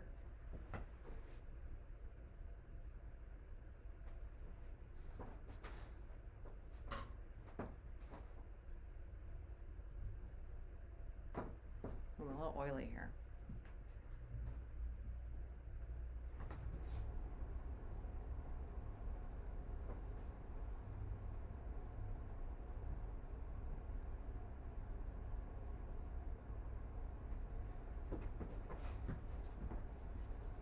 So I may find that there's areas of the background that maybe I want to lighten a little bit. So that's where, you know, once everything's in, I can feel free to go in and make adjustments.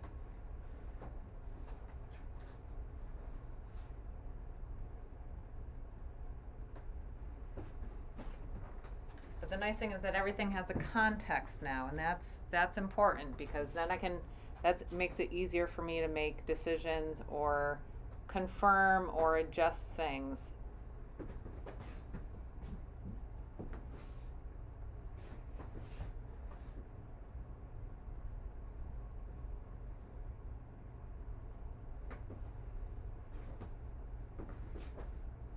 do think I can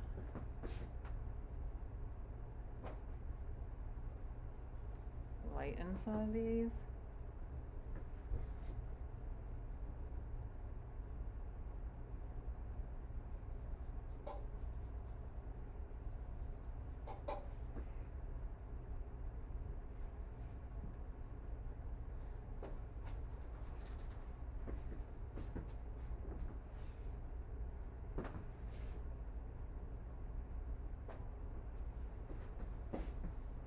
So this is where I also am going to make any adjustments if I feel like I want to change anything about this for, so let's say this was a picture I took that, you know, I just took a picture of my friend and I wanted to paint it. So this is where I'm going to make adjustments. Maybe I want to lighten the background around the dark side to really pop that forward. And maybe I want to darken this side so the bright comes forward. This is where I'm going to try out those things in order to feel out the changes that I'm going to be making on canvas. So this is, so that's what you're seeing and is pretty much the end result of a full color study. You know, that took me like, what, 4.5 hours. And there's definitely parts that I was rushing on this. But for now, I think I'm going to let this dry and I'll come back and revisit to address any maybe areas I want to re-establish with my lights or re-establish with my darks. But in general, that's the color study. So unless anybody has any questions, I might wrap it up and go eat some Indian food. But just to reiterate what my palette looks like at the end, it started out very organized. It's still pretty organized, but you can see I'm cross-mixing premixes. I'm cross-mixing with some of these neutrals. My neutrals have gotten a little crazy here. But, you know, I was pulling mostly from the alizarin and the yellow ochre directly out of the tube. I barely touched the raw umber, barely touched the burnt umber, but the raw umber and black are in my neutral. So that's the color study. Okay, so I'm gonna turn my camera around and do a little bit of a quick wrap up.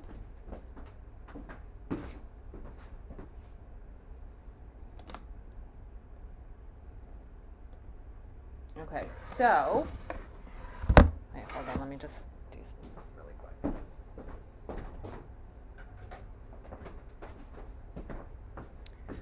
So that is the color study. So again, the color study is a great way to find out information about what you're painting, give you some heads up about mixtures. I found on my palette that this is mostly everything that I can hit with my original starting lineup. The burnt sienna might be a good addition for some shortcuts, just because I was always kind of warming things up to some degree. And I'm also going to be favoring using a few more of those alizarin crimson moments for those cooler reds. So yeah, thank you so much for joining me today. This is supposedly, I think, going to be recorded and put onto my channel, so you can go back and watch all 4.5 hours of nonstop excitement and entertainment. Feel free to subscribe, comment if you're looking for maybe some part of my process that you'd like for me to videotape or do live again. I'm always open to suggestions. So thank you for joining me today. I'm going to go eat some Indian food because I'm starving. But thank you for joining me, and I really hope that this was informative and all that fun stuff. Have a wonderful, wonderful day. Have a good Thanksgiving, and I hope to see many of you soon.